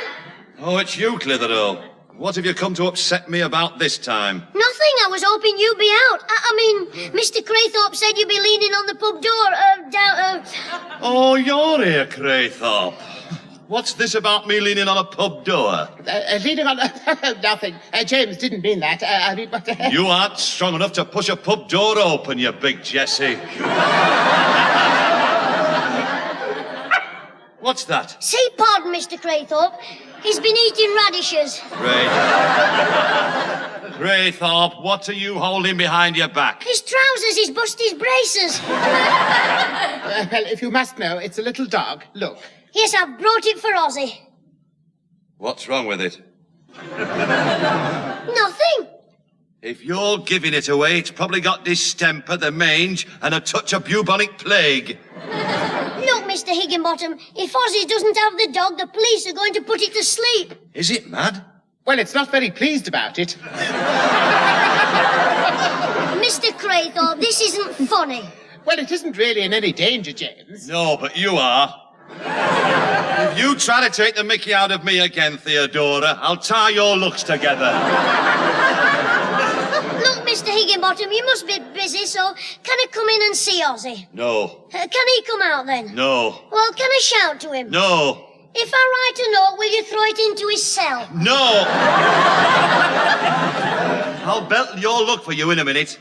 Oh, come along, James. You're wasting your time with him. For once you're right, crayfish. So you can take that dog away and take this Clitheroe pup with you. Now, see here, Higginbottom. I won't have you talking about James like that. Oh. Well. And what are you going to do to stop me? He'll knock you down, that's what. Yes, no, James. Oh, will he? No, please. Come on, Craythorpe. Let go, Higginbottom. Put me down, you're twisting my collar. I'm sorry. I thought it was your neck. Now, what are you going to do to stop me calling James? I'll... Yes? I'll tell him not to listen. Go on, beat it, both of you. Come on, Mr. Craythorpe, are you all right? I'm not sure. It's no use, James. With a brute like he is, one has to swallow one's pride. Yes, or he'll make you swallow your Adam's apple. And think on, you'll know better in future. You don't bring your own mongrels to this house. No, we ought to have brought a pig.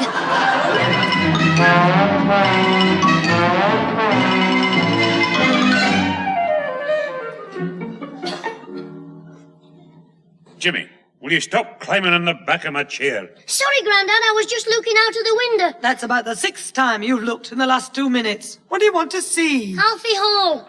I thought I saw Alfie. Oh, he's not coming for you. He's taking Susan for a walk. I wonder if he's bought a lead. Oh, don't be funny. I didn't mean Susan. I meant for the dog. The pup, I meant Susan. Are you up to something, my boy? Of course not. That'll be Alfie. I'll let him in. Susan, Alfie's here. All right, calm down. Just open the door and bring him in. Righto, Mum. Hello, Jim. I brought Joe, like you said. Sheer mug. I said pretend I've never seen him before. Cut it out, Joe. We're supposed to be strangers. Well, what a surprise. Come in, Alfie. Susan, look at the smashing present Alfie's brought for you. Oh, isn't it lovely? Alfie, that is nice of you. Oh, what a wee beauty. What's his name? Joe. How do you know? He told me. Alfie told me. Just now, he whispered. Really, Alfie, it's very nice, but I hope it didn't cost too much. Oh, no, I got it for nothing. Oh, me ankle! He means next to nothing. Did I bump you? Oh, the doorbell, thank goodness. Just a minute, we'll sort this out when I come back. Alfie, what made you think I'd like a dog? Yeah, I didn't. Get off! He means he didn't know for sure, don't you? Yes. There's something smells a bit fishy here. It's Alfie. He's been for their kippers. Come in, Mr. Whittle. I'm very glad you called. Oh, dearie me. I didn't mean to cause no trouble. I'm sorry, Jim. I didn't know this dog business was a secret, and I told your ma. It seems as if I've made a bit of a fox's paws, eh? Oh, no, the mouth of the Mersey Tunnel. What is all this, Pat? Jimmy found that dog, and he daren't bring it himself, so he used Alfie. But he said I could give it to Susan for a present. Yes, until Saturday, when no doubt it would have mysteriously disappeared to the pet shop. But why would he take it to the pet shop? Of course. What do I care about 5 shillings? Ow! Get off me here, Grandad. I'll give you something to remember, my boy. Please, Father, not in front of Mr. Whittle. No, and you're staying for supper, aren't you, Mr. Whittle? In fact, you can have my bed for the night. Just a minute, Jock, and you, Pat. Jim was only thinking of the dog, really. You know, getting it a good home. The 5 bob is only incidental. Now, Mr. Whittle, it's no use trying to defend him. Oh, go on, Pat. Don't be hard on the nipper. Let the dog stay here till Saturday. Oh, please, Mum, go on, and I promise I'll be good. Well, Pat, maybe it would be better for the wee dog to have a decent home. Oh, you men, you're all the same. Oh, good old Mum. As Mr. Whittle would say, you are definitely my favourite Judy.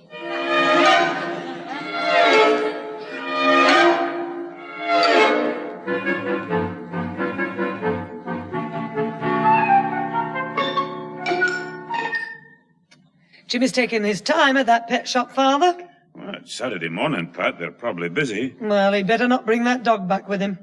This home looks as though a tornado had hit it. 3 cushion covers ruined. Not to mention the meal it made of my slippers. Is that you, Jim? Yes, Mum, I've got some news for you. The only news I want to hear is that you've got rid of the dog. Oh, yes, and Mr. Bottomley gave me 7 and 6, not 5, Bob. Good. Will that compare to the damage to my cushions? Oh, he's gone. What? You've spent 7 and 6 already? Well, that's the news. You know the old rag and bone man? Aye. He's having to pack up. He can't afford to go on any longer, and he's an old man. What's that got to do with it? Well, Ma'am, I knew you wouldn't like to see a poor dumb animal put to sleep. What do you mean? I bought the rag and bone man's old donkey.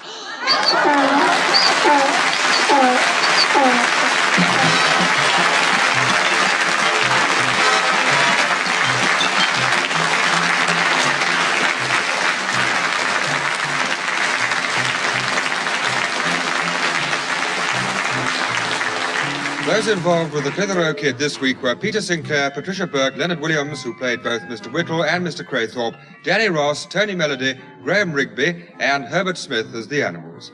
The recorded program, written and produced by James Casey, starred Jimmy Clitheroe as the Kid himself.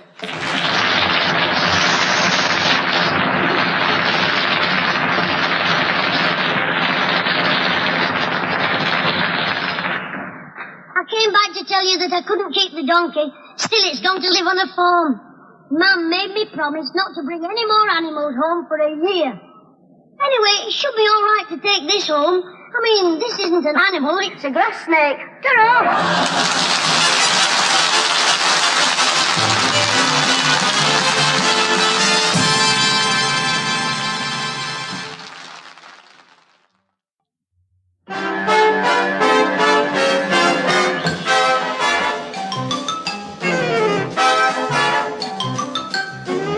we present Jimmy Clitheroe as the Clitheroe Kid with Peter Sinclair as grandfather, Patricia Burke as mother, Leonard Williams as Theodore Craythorpe, Danny Ross as Alfie Hall, and Diana Day as Susan in... I'm in trouble again.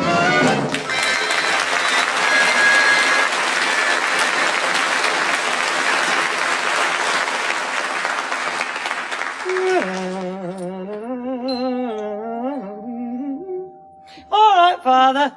I'll see who it is. Oh, it's you, Alfie. Come in. Yeah, thank you, Mrs. Clitheroe. Susan's in the lounge. Yeah, oh, I bet Susan's cross with me. Well. Yeah, as I said, I'd be here at 1:30, and it's 2:30, but my dad works one Saturday morning in 2, and I thought I'd be early because this was the 2, but it wasn't. It was the 1. The one that he works, not the one that I thought it was when he doesn't. Yes, I see. I think. And I don't have my dinner till he gets home, because when it's the one of the 2 that he works, like this one, we always have a roast, and he likes to cut the joint and have the burnt bit off the outside. He always says it makes your hair curl, and then he laughs because he's as bald as a baby's. What's your Susan?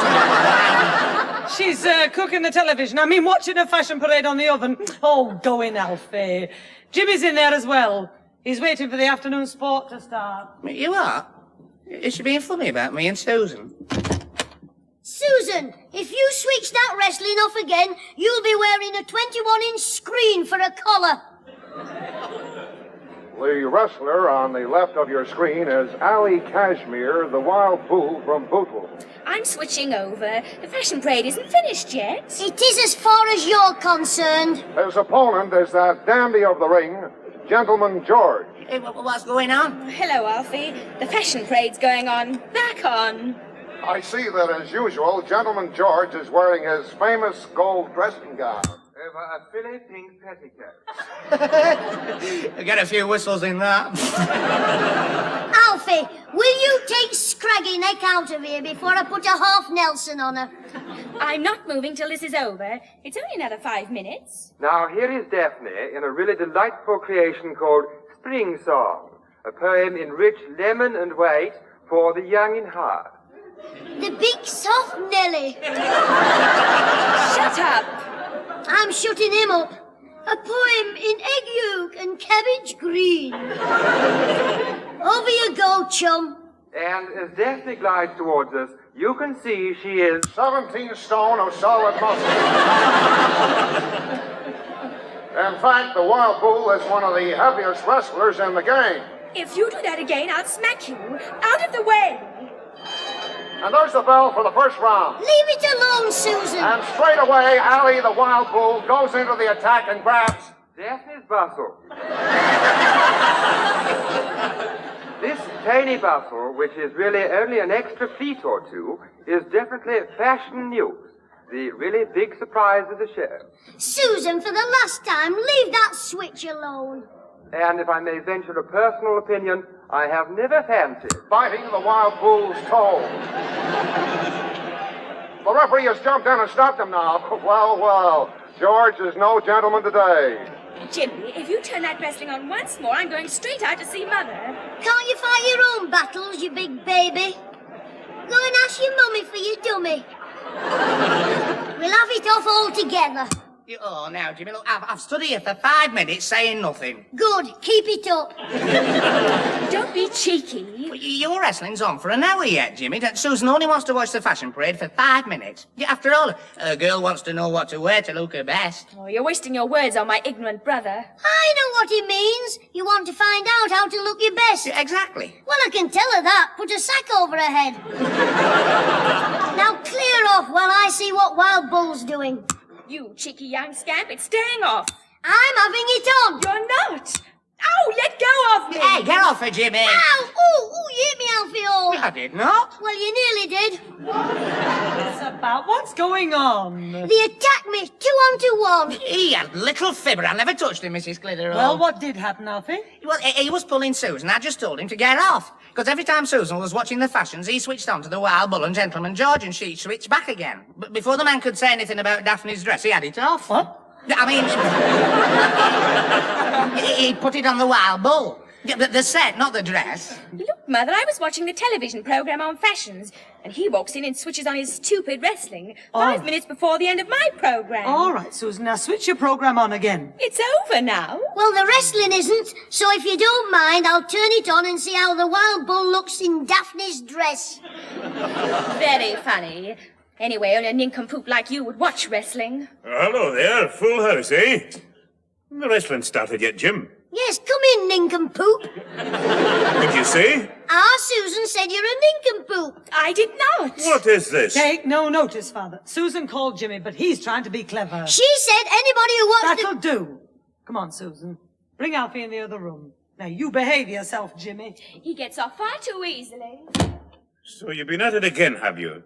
Jimmy, how is it you always manage to annoy Susan? Well, I've had a lot of practice. Oh, you're too smart for your own good, my lad. I read in one of Susan's magazines what's wrong with her.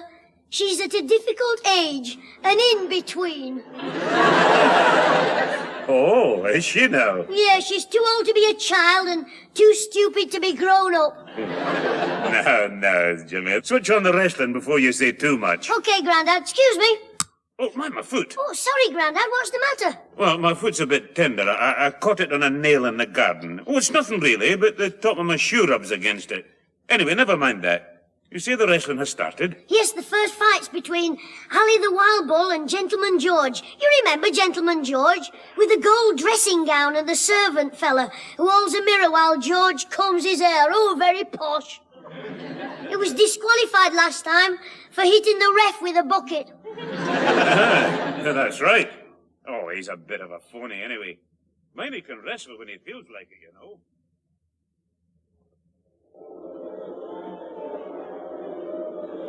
Well, now that the ring is cleared, the MC has declared this bout between Battling Joe and Kangaroo Crawford no contest. Battling Joe's chief second is now walking round the ring, bowing to the crowd, as well he might, seeing that he personally knocked out Battling Joe, Kangaroo Crawford, and the referee. What a finish! And that also ends our visit to this stadium. We will be bringing you some more exciting... Well, that was a bit of a farce, wasn't it? I don't know. I didn't think much of Kangaroo Crawford, but the ref put up a good scrap. The second fight was the best with the terrible Turk. Why? Him with a beard? Yes, when the other fella got him down and started pulling it out. One hair at a time. No wonder they were laughing. Hello there. Pat saw me just to my under in. Hello, Mr. Whittle. Come in. Oh, Harry. How are you then? Only fur, Pete. I couldn't get any sleep last night from a tummy trouble. Oh, it was real chronicle. Oh, it's a terrible thing not sleeping properly. How do you know, Grandad? 5 minutes after you go in the bedroom, you're driving the pigs home. Get in there, Porky. And you, Pinky. All right. I didn't say it was me. No, Harry. I remember my father saying when he was young he never slept any more than 2 hours a night. Always got headaches. Well, it was very cold in those caves before they discovered fire. Now there, Jim. No, Pete, I know exactly what you mean. My old dad used to have headaches like that at one time. The doctors called it migrating. I bet the wild bull's got a touch of migrating. The way Gentleman George clobbered him with that water bottle. Oh, you saw the wrestling, of course. I missed it. Was it any good? Not really. Oh, they just play to the crowds half the time, if you ask me. Oh, you're right there, Jock. You know, the best wrestling in the world is in Japan. You mean jiu-jitsu? Well, that's part of it. I remember in Japan when we was building a road round the royal palace for the emperor. They called him the Muckadoo. I was using Japanese labour, like. Well, they was always practicing wrestling, because you see, when they fight, the one who loses has to do himself in. You know, they commit harikati. Don't you mean hurry, pussy? Jimmy. Oh, you can jest, son, but it's not a pretty sight. Well, what sort of wrestling is it, Mr. Whittle? Well, it's all a question of balance, isn't it? Oh, you're dead right, Jock. These little Japs, oh, the Chinese, the same, any of them ornamentals. They can have you turning cartwheels with 2 fingers. Or with the side of their mitt, they can give you 1 tap. And as the French say, it's horses de combat. Show me, Mr. Whittle. I'm me grandad. Oh, no, you don't. No, Jim, come here. I won't hurt you. Come on, just try and grab me, and I'll show... Right! Oh! Hey, wait a minute. I wasn't ready, son. What are you going to do? Well, when you grab, I snatch your hand there. Then I turn it up there, and you go down. Well, naturally, I won't put up...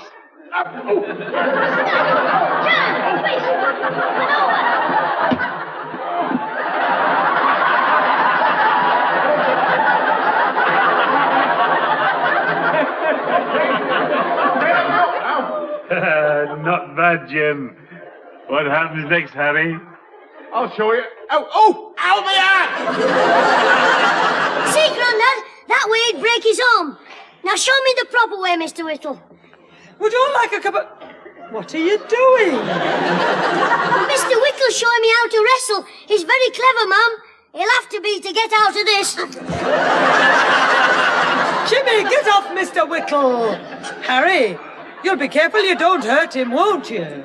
Yes, I'll take it easy on him next time I fall. Father, I'm going up to make some tea, but first of all, you go upstairs and bathe that foot. Oh, now, Pat, it's nothing. Never mind, bathe it.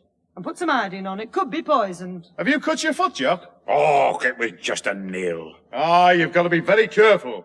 I once got poisoned in through a bite in me toe. What happened? He opened his mouth and put his foot in it. Jimmy, don't you be so cheeky. Ah, that's all right, Pat. I can take a joke. No, I had an insect bite, and it got sore. So I went to one of them fellas that do your feet, you know, the chiroptimists.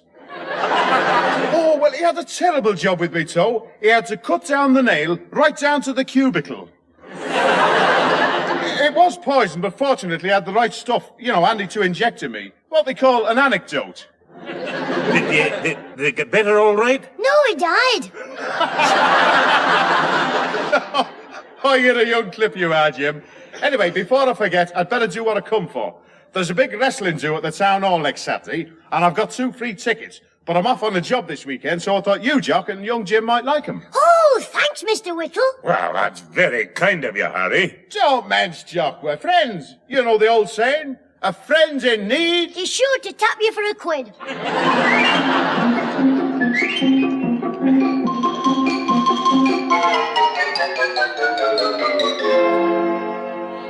Well, Father, I hope this has taught you a lesson. No, Pat, there's no need to go on. After all, I'm the one who's suffering with my foot. No wonder. You should have gone to the doctor's last Saturday instead of waiting for a whole week.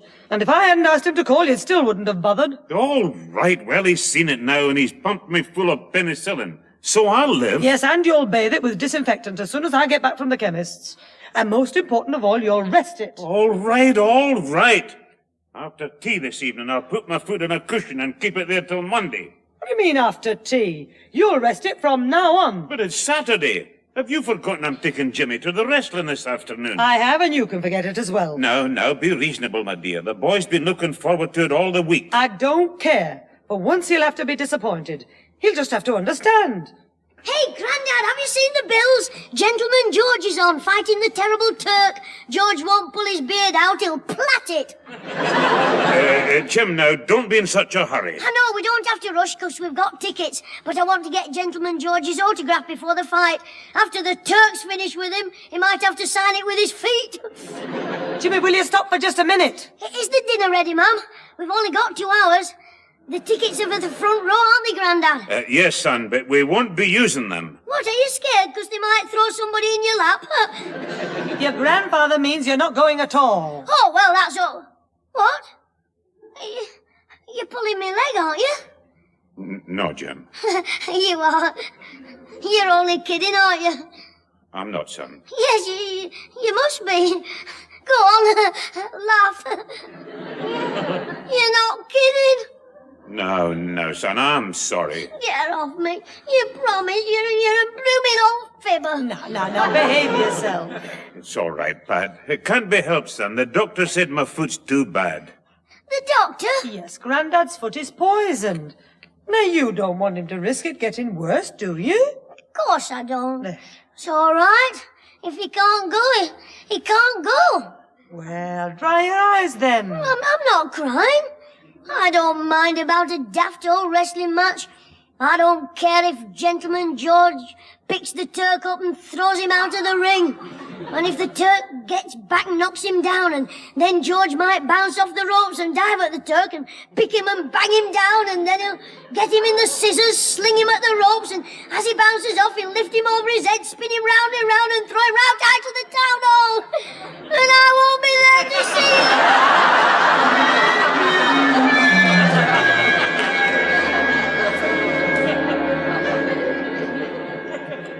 But I can't take you to the wrestling, Jimmy. Yeah, I told Susan I'd come round this afternoon to play records. Why waste your time with that rubbish? They all sound the same.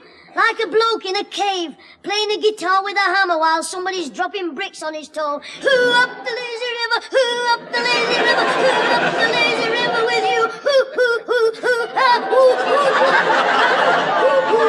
But she likes them. Well, let her play 'em. Look, she doesn't know you're here yet. We can be at the wrestling and back before she blunts her first needle. Yeah, well, it's not over till 5, and our date was for 2. That's in 5 minutes' time. Oh, you're here. Oh, heck. Oh, hello, Susan. Oh, what a pretty dress, isn't it, Alfie? Yeah, oh, yes. Since when have you liked my dresses? She's always like them, haven't you, Alfie? Oh, yes. I mean you. What are you after? Oh, nothing. I just thought you looked nice. She ought to be a model, shouldn't she, Alfie?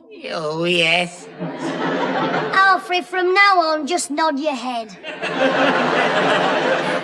Look, brother, what do you want? Well, since you've asked me, I'd like a lend of Alfie for a couple of hours. Jimmy wants me to take him to the wrestling. We'll be back by 5. You can start your contest after tea. Oh, no, you don't. Alfie and I are going to play some records. Oh, but Susan, it's only till 5. Please, Sue. Nice, kind, pretty Sue. No.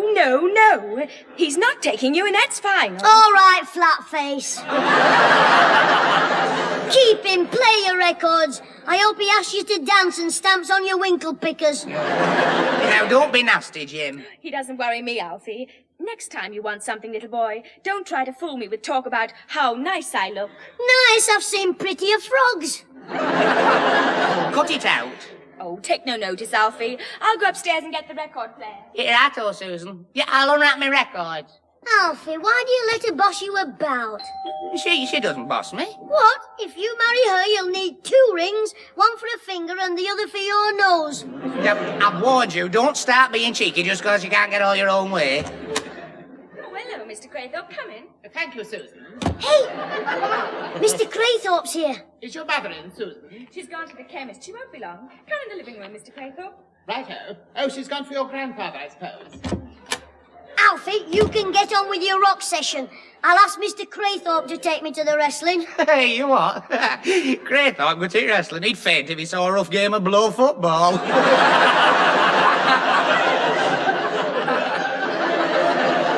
So long as he gets me in, he can faint when he likes. I'll bring him round with a wet sponge when it's over. Well, you can try, but you'll never do it. We'll see. Hello, Mr. Craythorpe. What a nice surprise. Well, thank you, James. The kettle won't take long to boil, Mr. Craythorpe.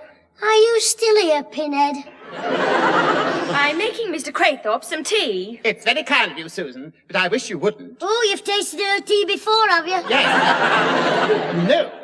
No, I mean, I don't want her to trouble. I'm sure Susan makes a lovely cup of tea. The last pot she made, I thought it was coffee. Mum said it was cocoa. And Grandad tipped his into an old can and used it to oil the lawnmower. Oh, you cheeky young devil. James, that was very rude, and you owe Susan an apology. No, all right.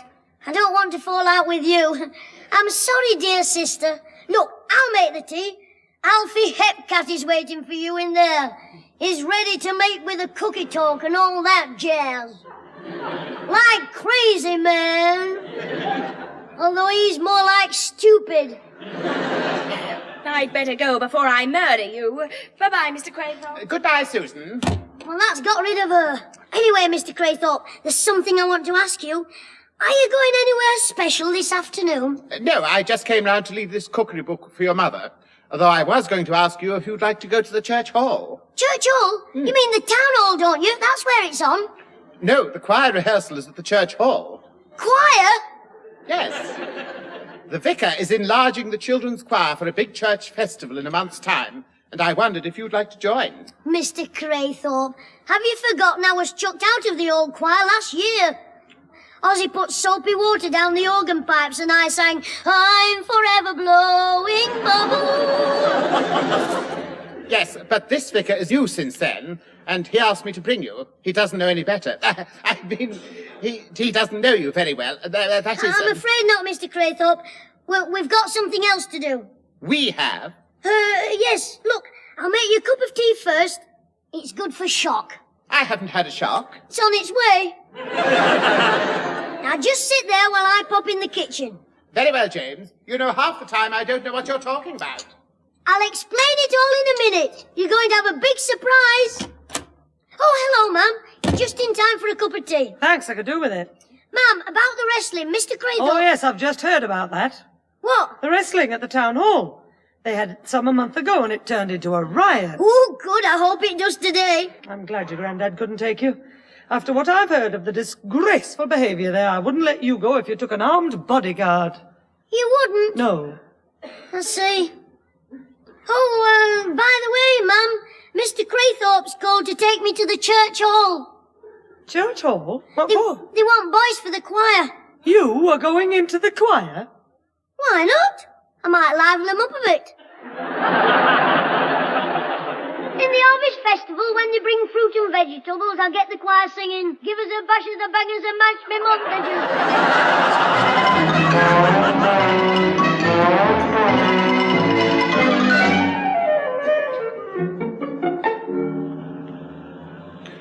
Now, in you go, James.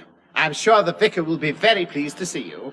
Yes, well, he won't enjoy himself for long. Just keep the engine running. Now, James, you told your mother you were joining the choir. Well, I'm going to offer, but if the vicar doesn't like my voice, it's not my fault, is it? Will you just hang on a couple of minutes, please? Oh, very well. But I don't know what you're up to.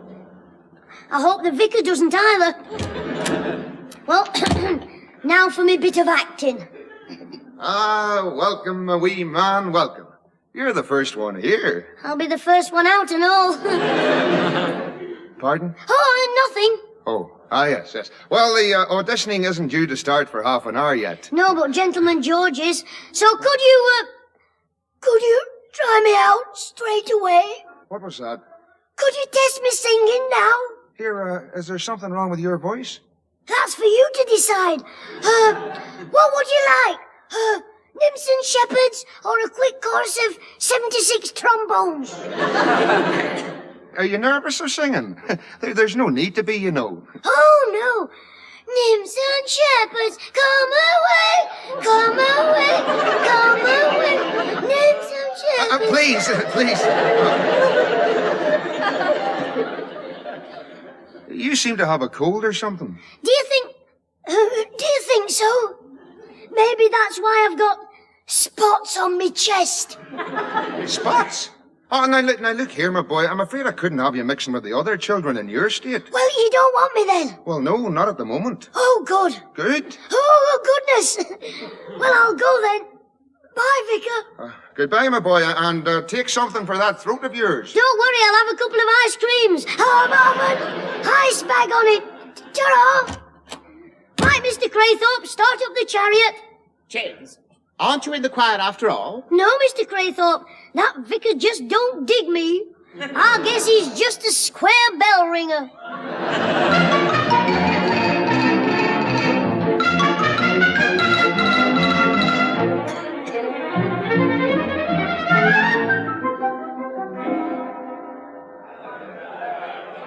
Come on, Mr. Craythorpe, hurry up. James, stop pulling me. Let go of my coat. It's starting any minute. What is this? I thought you said we were going to an art gallery. Yes, this is it. Where they have the noble art of self-defense. Oh, it's not a boxing match. It's not boxing. Well, it's certainly no picture gallery. And this mob of plug uglies are not art lovers. What about the weird-looking lot you get at the picture galleries? Those beatnickers. We went once with the school and there was a right couple of drips there. A fella and his girl. Long, wavy blonde hair. Tiny light blue jeans, gold sandals. Well, girls like bright colours. This was the bloke. Anyway, James, I'm afraid I couldn't possibly stay and watch people knocking each other about. Here, sit down, mate. Clear the gangway. Strangler Johnson's coming down. What? Oh, it's that wrestling match. Oh, step aside, please. I'm going out. If you don't sit down, I'll knock you out. Mr. Craythorpe, I should sit down before this great big hulking... this gentleman ties a knot in your neck. I'm entitled to leave if I wish. I refuse to stay here and watch this disgraceful exhibition. Now, look, pasty face. You're asking for it. If you don't like wrestling, why did you buy a ticket? He didn't buy a ticket. You dodged him without paying, did you? Come here, dog's body. Put me down. Let me go. Now, listen. You'd better cough up 7 or 6 for that seat, or you'll be wearing your legs round your neck for a muffler. No, I will not. You better pay him, Mr. Craythorpe. Where's your money? In my jacket pocket. The wallet. Hold him round this way a bit, mister. Thanks. Here we are, 10 shillings. Right. Now, sit down. Oh, dear. I won't stand for this. Taking 10 shillings from me, I'll have the police. What was that? The 10 shillings, he means the seat was 7 and 6. Yes, and he gave you 10 shillings. Well, what about it? Oh. Mr. Craythorpe means he'd like you to keep the change.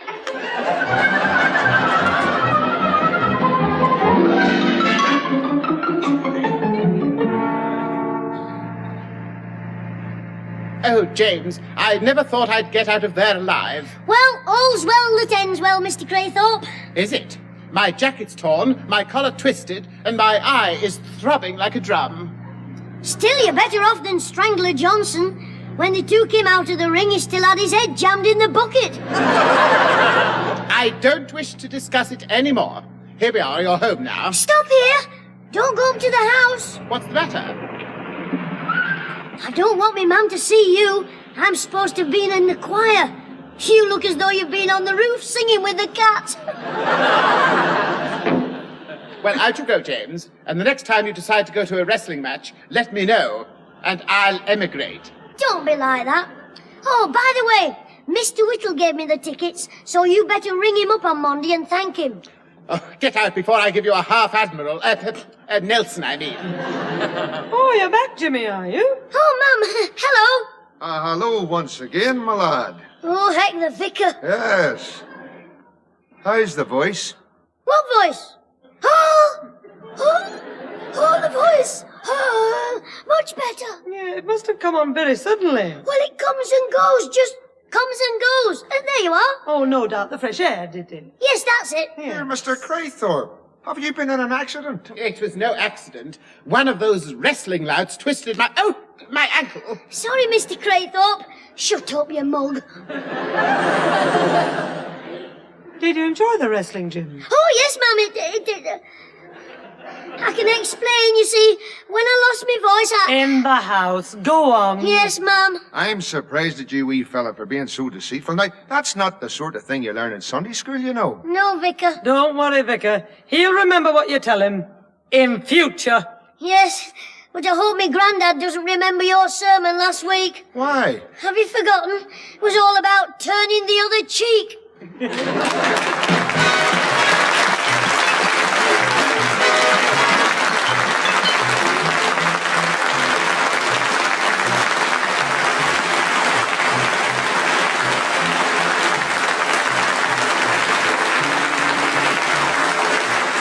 Those involved with the Clitheroe Kid this week were Peter Sinclair, Patricia Burke, Leonard Williams, who played both Mr. Whittle and Mr. Craythorpe, Danny Ross, Diana Day, and Harry Taub as the rest of the voices.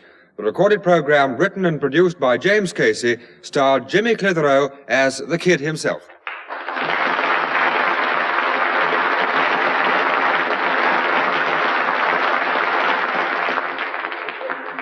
I came back to tell you I've finished with wrestling. It's too painful on the spectators.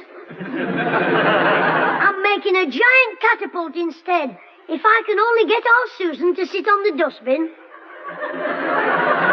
I'm going to see how far I can launch her into space. By the way, do you know why the sheep jumped over the moon? It was looking for a spaceman who was a shepherd. Ta-ra!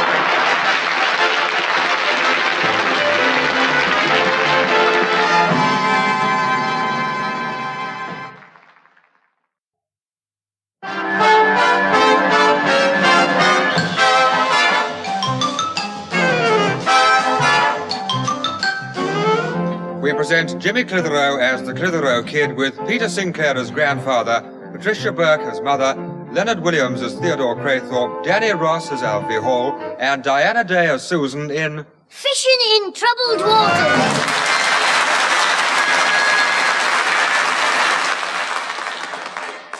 Now, where's that fishing rod? Here we are. And now the mighty sea hunter prepares to do battle with the dreaded man-eating tiger shark. He picks up his rod, holds it over his shoulder, and with one mighty throw he casts his line into the raging foam. Ow! That was no shark, that was our Susan. Stop it, you little horror. You've got the hook caught in my jeans. Oh, heck. It's no good struggling. I'm reeling you in. Stop finding that line in and let me get the hook free. Oh, look what I've caught, a talking tunny fish. Why don't you watch what you're doing? It's your own fault. You shouldn't have been behind the bushes. I was just planting some seeds for Grandad. You must have seen I was there. I did, but when I saw you bent down in those tight jeans, I thought you were Moby Dick. Just for that, I'll tell Grandad you've been messing about with his fishing rod. He spent all day getting it ready for the fishing competition tomorrow. All right, tell him then. And I'll tell your boyfriend Alfie about the fella who brought you home in his car last night. At 10:30. After it had gone dark. That was Harry Stevens from our office. We've been working overtime together, and he just happened to give me a lift home. You what? You were stuck out there for over 20 minutes. That was because he couldn't get his car started. No wonder the way you were holding his hands. Now, that's not true. And if you try to cause any trouble between Alfie and me, you'll regret it. All right, but if Grandad tells me off for playing with his fishing rod, I'll know how he found out. Hey, Jim. I was watching you from a bedroom window. Oh, hello, Grandad. You tell her you were watching me from the... Oh, heck. I thought you'd gone out. I was upstairs packing a few things for the fishing trip tomorrow. I know, but I thought you popped out to get the bottles. Now, we'll have less of that, young man. And don't let me catch you playing with my rod again, you understand? I'm sorry, Grandad. I know it was a silly thing to do. When I went after Winnie the Whale here, I should have used a harpoon. Grandad, I'll smack him, I will. Well, go on then. Let's see you try. You're all taught you. Go on, smack me then. Go on then. If you'll come from behind Grandad, I will. And when Mother gets here, I'll tell her how cheeky you've been. Why? Where is she? She's there, just walking up the street with Mr. Whittle. So if you're going to hide, I should hurry up and find somewhere safe. And how's your father keeping, Mr. Whittle? Oh, he's marvellous for his age, Pat. He's as fit as a brewer's cart horse. As a matter of fact, it's his birthday tomorrow. Really? How old will he be? 85 years old, Pat. 85, that's wonderful. Yes, just think. Only 15 more years and he'll be a centurion. Well, I wish I'd known. I'd have bought him a little present. Oh, he's not too fussy about that. There's only one thing he likes to get on his birthday. What's that? Roaring drunk. No, I'm telling a fib there. He's dead quiet in his old age. In fact, as far as drinking's concerned, he's become quite obstreperous. Here, why don't you pop in sometime tomorrow for a few minutes? It'll be a real treat for him. Well, I'd love to, but it'll have to be early in the morning. You see, we're going off on a fishing trip for the day. Oh, fishing? Well, I've done quite a bit of that myself in me time. Where are you going? Oh, it's someplace near Lancaster, I think. At first, only Father was going because it's a competition from the Rose and Crown. But Theodore Craythorpe thought he'd take us all in his car for a day out. Here, is Craythorpe doing a bit of fishing as well? Oh, no. He doesn't care for it very much. Oh, pity. I should think he'd have made a fine spectacle, battling to the death with an angry tiddler. Oh, Mr. Whittle, you really shouldn't say such things. Hello, what's going on in the front garden? Jimmy, I've warned you. If you don't stop being rude to Susan, there'll be no trip out for you tomorrow. Well, I'm not bothered. It's all right for you. You enjoy it. You sit on the riverbank all day, throwing lumps of bread in the water, and all you ever catch is a cold. If you ask me, the fish are using your bread to make fish cakes. Now then, Jimmy, that'll do. You ought to be looking forward to a day out. I would be if we were going to the seaside.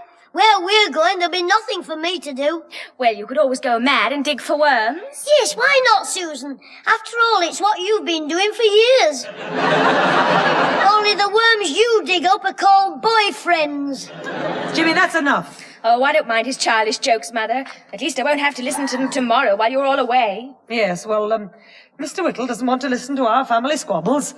You come with me, Susan. You've still got to do my hair for me anyway. Come on. Righto, Mother. Bye, Mr. Whittle. I'll try and call round in the morning. I do that, Pat. Well, now, how's my old pal Jock, the Haggis basher, eh? Are you still trying to get money and mickle to mack a muckle? I'm very well, Whittle. Pat tells me you and the other boozers from the Rose and Crown are off for a fish hunting safari tomorrow. Well, we're having an angling competition, if that's what you mean. Oh, well, I suppose it's something to pass the time till the pub's open. I take it you're going for the freshwater stuff. No, Pete. it goes in for the draft bitter. Oh, no, Jim. I'm sure you're right, but you've got me wrong. You see, all fish is divided roughly into two separate catalogues. There's the freshwater fish and the saltwater fish, of which I've had considerable experience. Now, when I used to go fishing in the West Indies... Silence, please, while Whacker Whittle tells us how he caught the tin of salmon with a magnet. All right, Jim, but it's no laughing matter. Out in those parts, there's some very ferocious fighting fish.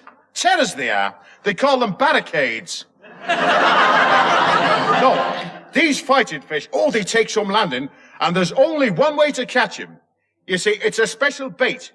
Now, when I caught mine, I baited me hook with a dirty great hunk of rhinoceros meat, dipped in antelope fat. Grandad, he's having us on again. No, Jim, this is straight up, this is. You see, Pete, the trick is you drop your line in the water when the Gulf Stream is running due south. Because at that time, there's hundreds of these fighting fish, all swimming in shoals.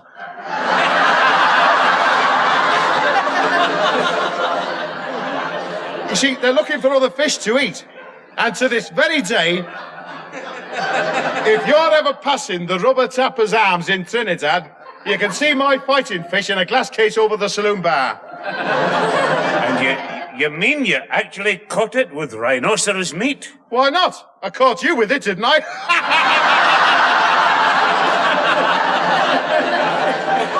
Oh, well, I think I still prefer my fishing in the peace and quiet of Willowbank Village. Oh, is that where you're going, Willowbank? I've been there myself with the lads from work. Had a smashing time, fishing till opening time, and off to the boozers in Morecambe. Hey, is it near Morecambe then? Oh, yes, it's only a quarter of an hour by road. And Morecambe's at the seaside.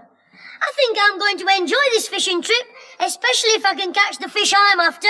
Hello, Jimmy. It's me, Alfie. And here he is.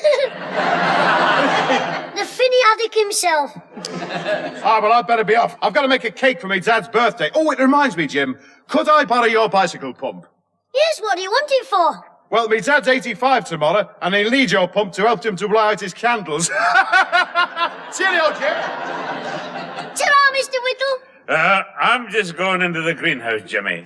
Rhinoceros meat. Of all the stupid tales. Hey, what's your granddad going on about, Jim? Oh, nothing. Now listen, Alfie. How long is it since you gave our Susan a pleasant surprise? Let me see. Well, there was the other night. She said I gave her a pleasant surprise at the youth club dance. Why, what did you do? I never trod on her feet. Oh, heck, I'm talking about arranging a surprise for her without her knowing. Oh, yeah, but that's not until next week. Why, what's the surprise? I'm having my hair done in a crew cut. You're not. I am. Ooh, you are coming out. You'll be staying up late to watch Sooty next.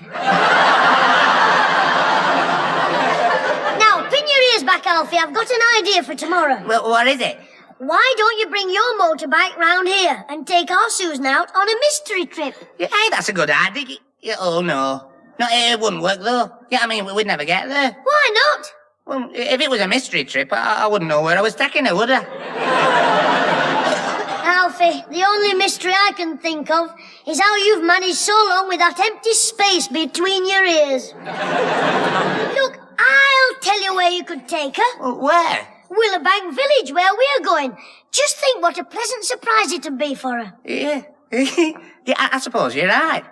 Oh, but she might not want to go. Of course she will. Yeah, oh, I'm not so sure.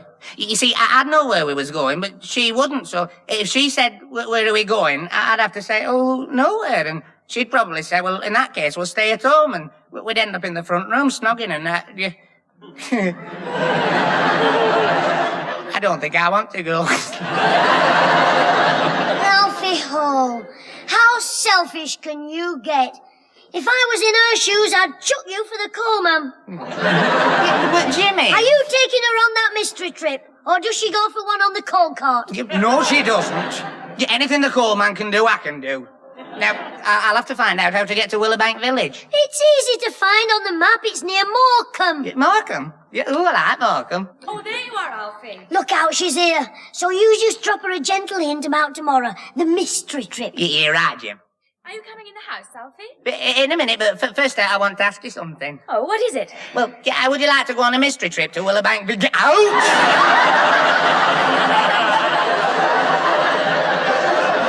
Sorry, Alfie. Did I accidentally stick a fishing hook in you? What's going on here? Nothing. Alfie was just telling me about a marvellous surprise he's got planned for you. Wait, Alfie. Oh, yes, Susan. Do you think you like me with a crew cut? What? I mean, can we have a dance on my motorbike? Alfie, what are you trying to say? Well, you see, it's not true about you and the coal man, is it? Jimmy, Clitheroe, what have you been saying to Alfie? I never said a thing. All I did was agree with him about this marvellous idea. What idea, Alfie? Oh, it's a smashing idea. Yeah, and when I tell you about it, you'll love it. So, could I just have a word with Jimmy about it first? What for? I've forgotten where it was.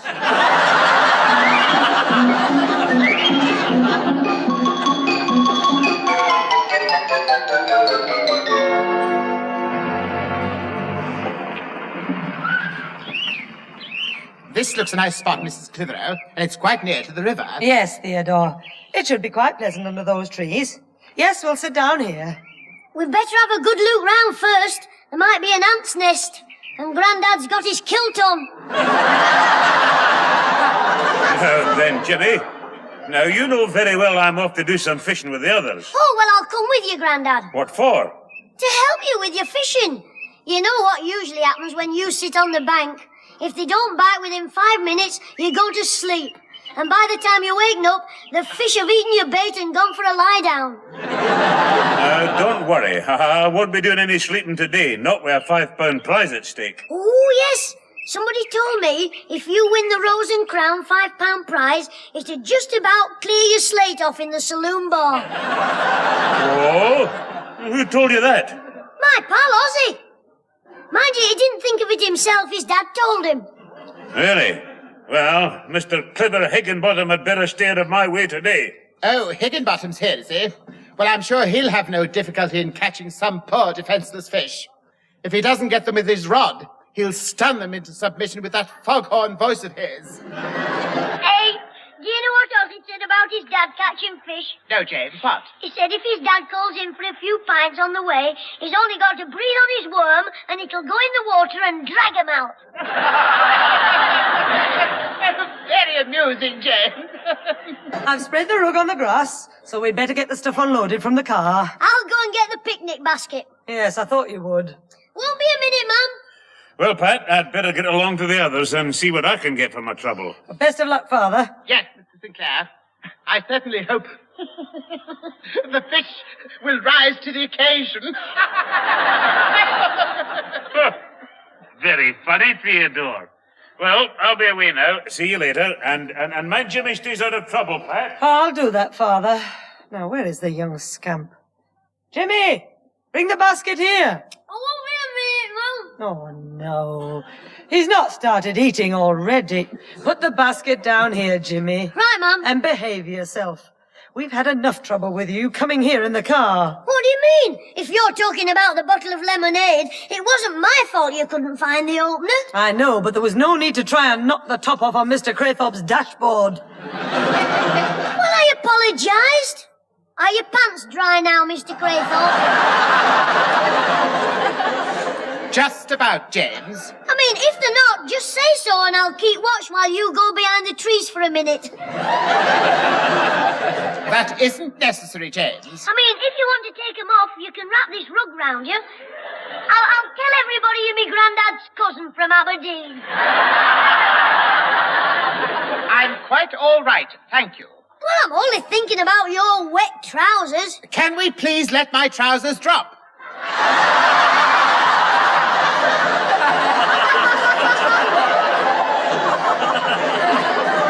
Well, undo your braces then. Jimmy, try and behave yourself. Look, you and Mr. Craythorpe can go for a walk while I get everything ready for tea. Go on. All right, Mum. What shall we do, Mr. Craythorpe? Well, I thought we might take a stroll along the riverbank and pick a few flowers. What for? Nobody's ill? Well, we could bring some back for your mother and then make a few daisy chains. Oh, Mr. Craythorpe, how exciting. Couldn't we really live it up and chase butterflies? Jimmy, that'll do. Now off you go, you two. Go on. Right, Mum. Come on, Mr. Craythorpe. We'll go and watch the fishing for a bit, and then we'll play a few games. James, will you please listen to me? Once and for all, I am not going to attempt to cross the river on a tightrope. Why not? This rope's strong enough. And anyway, the water's not all that deep. James, stop this nonsense and give me that rope. Why? What are you going to do? Lasso a few cows? No, I'm seriously thinking of tying you to a tree so that I can get some peace and quiet. Well, you did tell Mab you'd keep me amused. Hey, look what I found. What is it, James? I think it's a tail feather off a wood pigeon. Bend down. Bend down? What for? I'm not going to tickle you. Come here. James, why are you sticking that feather in my hair? Well, it'd look daft in your ear hole. Look, I've just thought of a game. You'll enjoy this. I doubt it very much. Look, I'm Sheriff Jim, and you're the Indian Brave, running hind. Now, you've caught me without me posse, and you're chasing me. Can you do a war whoop? A war whoop? Surely you played cowboys and Indians when you were a lad. Well, yes, I did. Well, you must know how to do a war whoop. See, it's easy. Finger in your mouth, deep breath. Now go on, you have a go. No.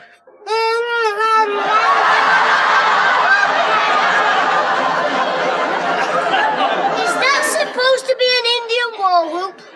Why, what's wrong with it? It sounds more like a lovesick cuckoo sitting on a cold egg. Anyway, it'll have to do. Now come on after me and whoop like mad. Oh, very well, James. Here. Shut that perishing row up. You're frightening the fish away.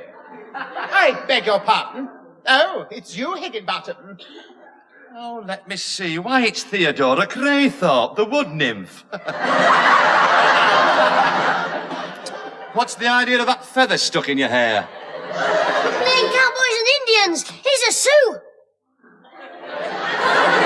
A Sioux? It's more like a sweet Sioux. Higginbottom, that joke is not very funny. Look out, Mr. Higginbottom. I think you're going to be scalped. Yes. And you're about to be belted, you little load of trouble. Don't you threaten the boy with violence. You seem to forget. He has a man here to protect him. That's right. By the way, where is me granddad? He's further down the bank there, so you can both go and join him. I don't know why we're wasting time in senseless argument like this. After all, we were warned that Mr. Higginbottom was here when we saw that notice board. What notice board? Beware of the bull.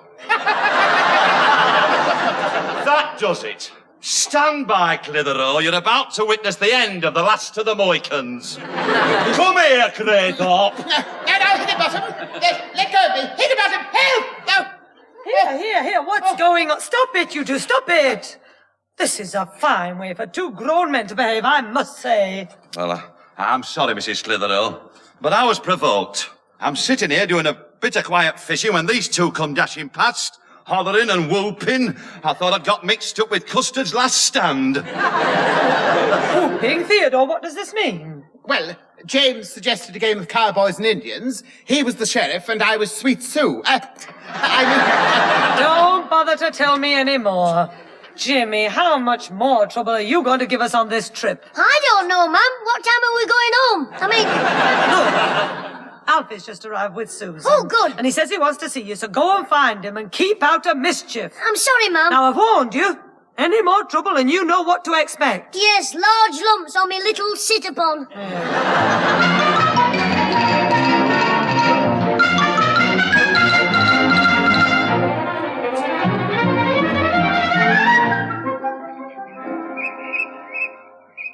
Look, Alfie, for the last time, can't you remember which way you threw the ball? No, I didn't see where it landed. You see, when I ran forward to throw it, I caught my foot in a rabbit hole and fell flat on my face. I've just thought where the ball might have gone. Yes, there it is, under the front of Mr. Craythorpe's car. I'll just squeeze under and get it. Oh, ow! What's up, Jimmy? I banged me bumper on his big end. I've got the ball. Now I'll just wriggle back and...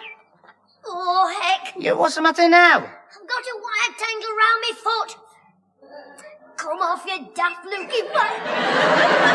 That's got it free. Alfie, give me a hand. I can't, it's fastened to my arm.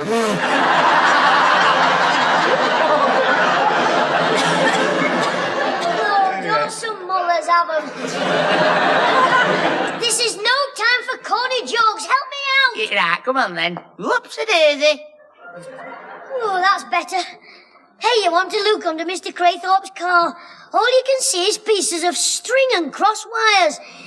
It looks as if he's tried knitting his own engine. Yeah, I know. When you hear it running, you've a fair idea how many stitches he's dropped. Are we having another game with that ball, Jimmy? No, listen, now we've got rid of our Susan, you can take me for a little ride on the back of your motorbike. Oh, I don't know whether I should, Jim. Oh, we won't be gone long. You only need to take me up that main road there. The one with the sign pointed towards Morecambe. Well, all right, but I think I ought to go and tell Susan first. There you go, running after her again.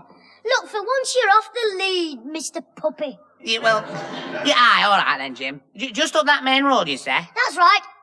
I'll tell you when to turn back, and when you're taking our Susan home tonight and she asks you where we went, just keep your throttle open and your mouth shut.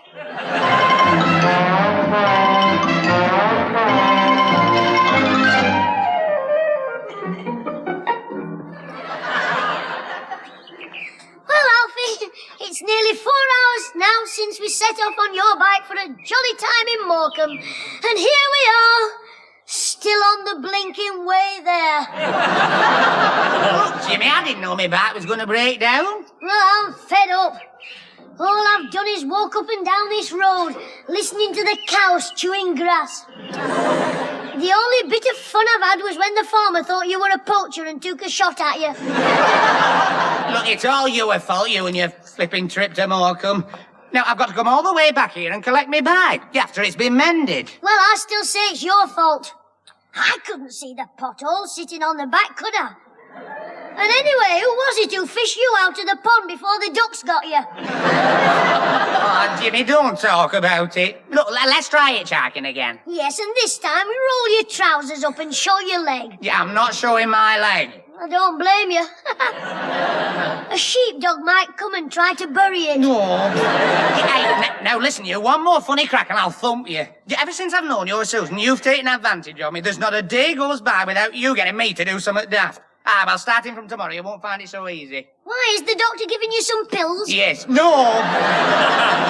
Oh, I wish I was back home. Why, are you tired? Yes, I am. Well, have a lie down in the road. There's a car coming. Where? There, get your thumb up. It's going the wrong way. I know, that is Mr. Craythorpe looking for us. Hey, Mr. Craythorpe! Stop!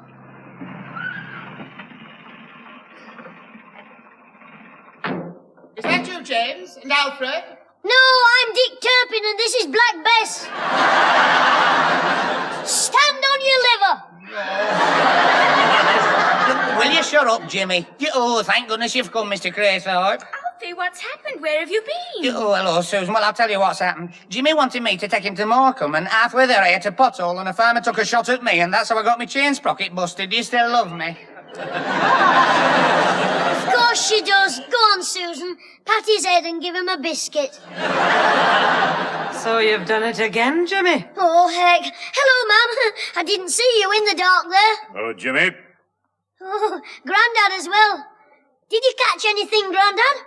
I managed to bag a lovely big pike. Oh, dear. I'm afraid we're in trouble. Oh, what's the matter, Theodore? Well, I've just been round to look at my lights, and there's only one side light working. Oh, no. I don't understand it. The lights were all right last night. There must be a wire loose. Yeah, hey, Jimmy, but perhaps it's the one that got caught around your foot. Quiet, blabbermouth. What wire, Alfie? Well, Jimmy crawled under the car to get his ball back, and he got tangled up with it. Pat, it's unbelievable, isn't it? Oh, no, it's quite so, isn't it, Jimmy? Jimmy? Jimmy, where are you? I'm just getting Mr. Craythorpe's two-bag out of the boot. I'm looking for a big spanner. James, the fault is electrical. I don't need a big spanner. No, but I do. To tighten Alfie's nut, he's got a screw loose.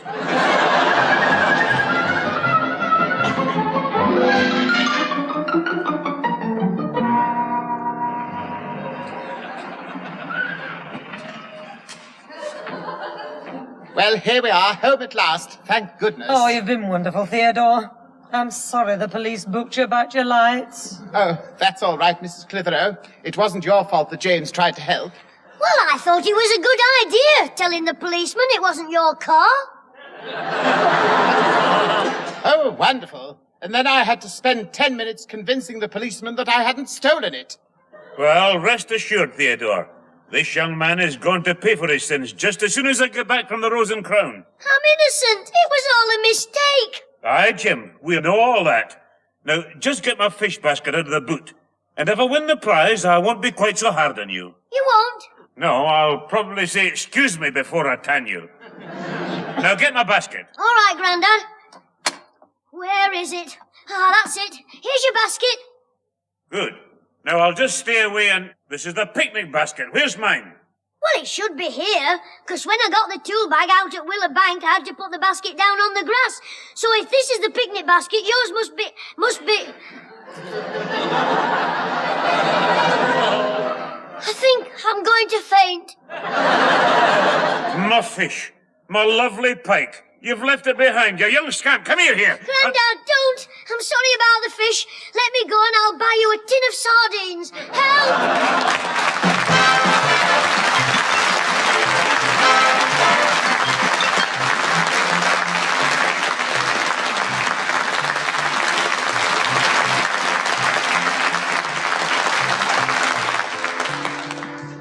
Those involved with the Clitheroe Kid this week were Peter Sinclair, Patricia Burke, Leonard Williams, who played both Mr. Whittle and Mr. Craythorpe, Danny Ross, Diana Day, and Tony Melody.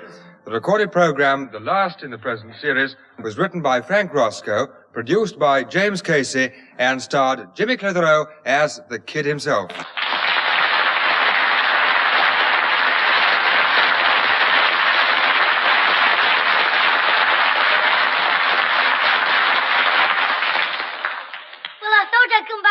Cheerio. Hope you've enjoyed listening to us. Haven't half been in some trouble this time. I've just reckoned up. In 13 weeks, I've been spanked by my grandad at least 5 times. And each time he gets a bit harder. I think the exercise must be doing him good. And every time he spanks me, he says I must learn to take it on the chin. Well, all I can say is my chin's in a funny place. Ta-ra.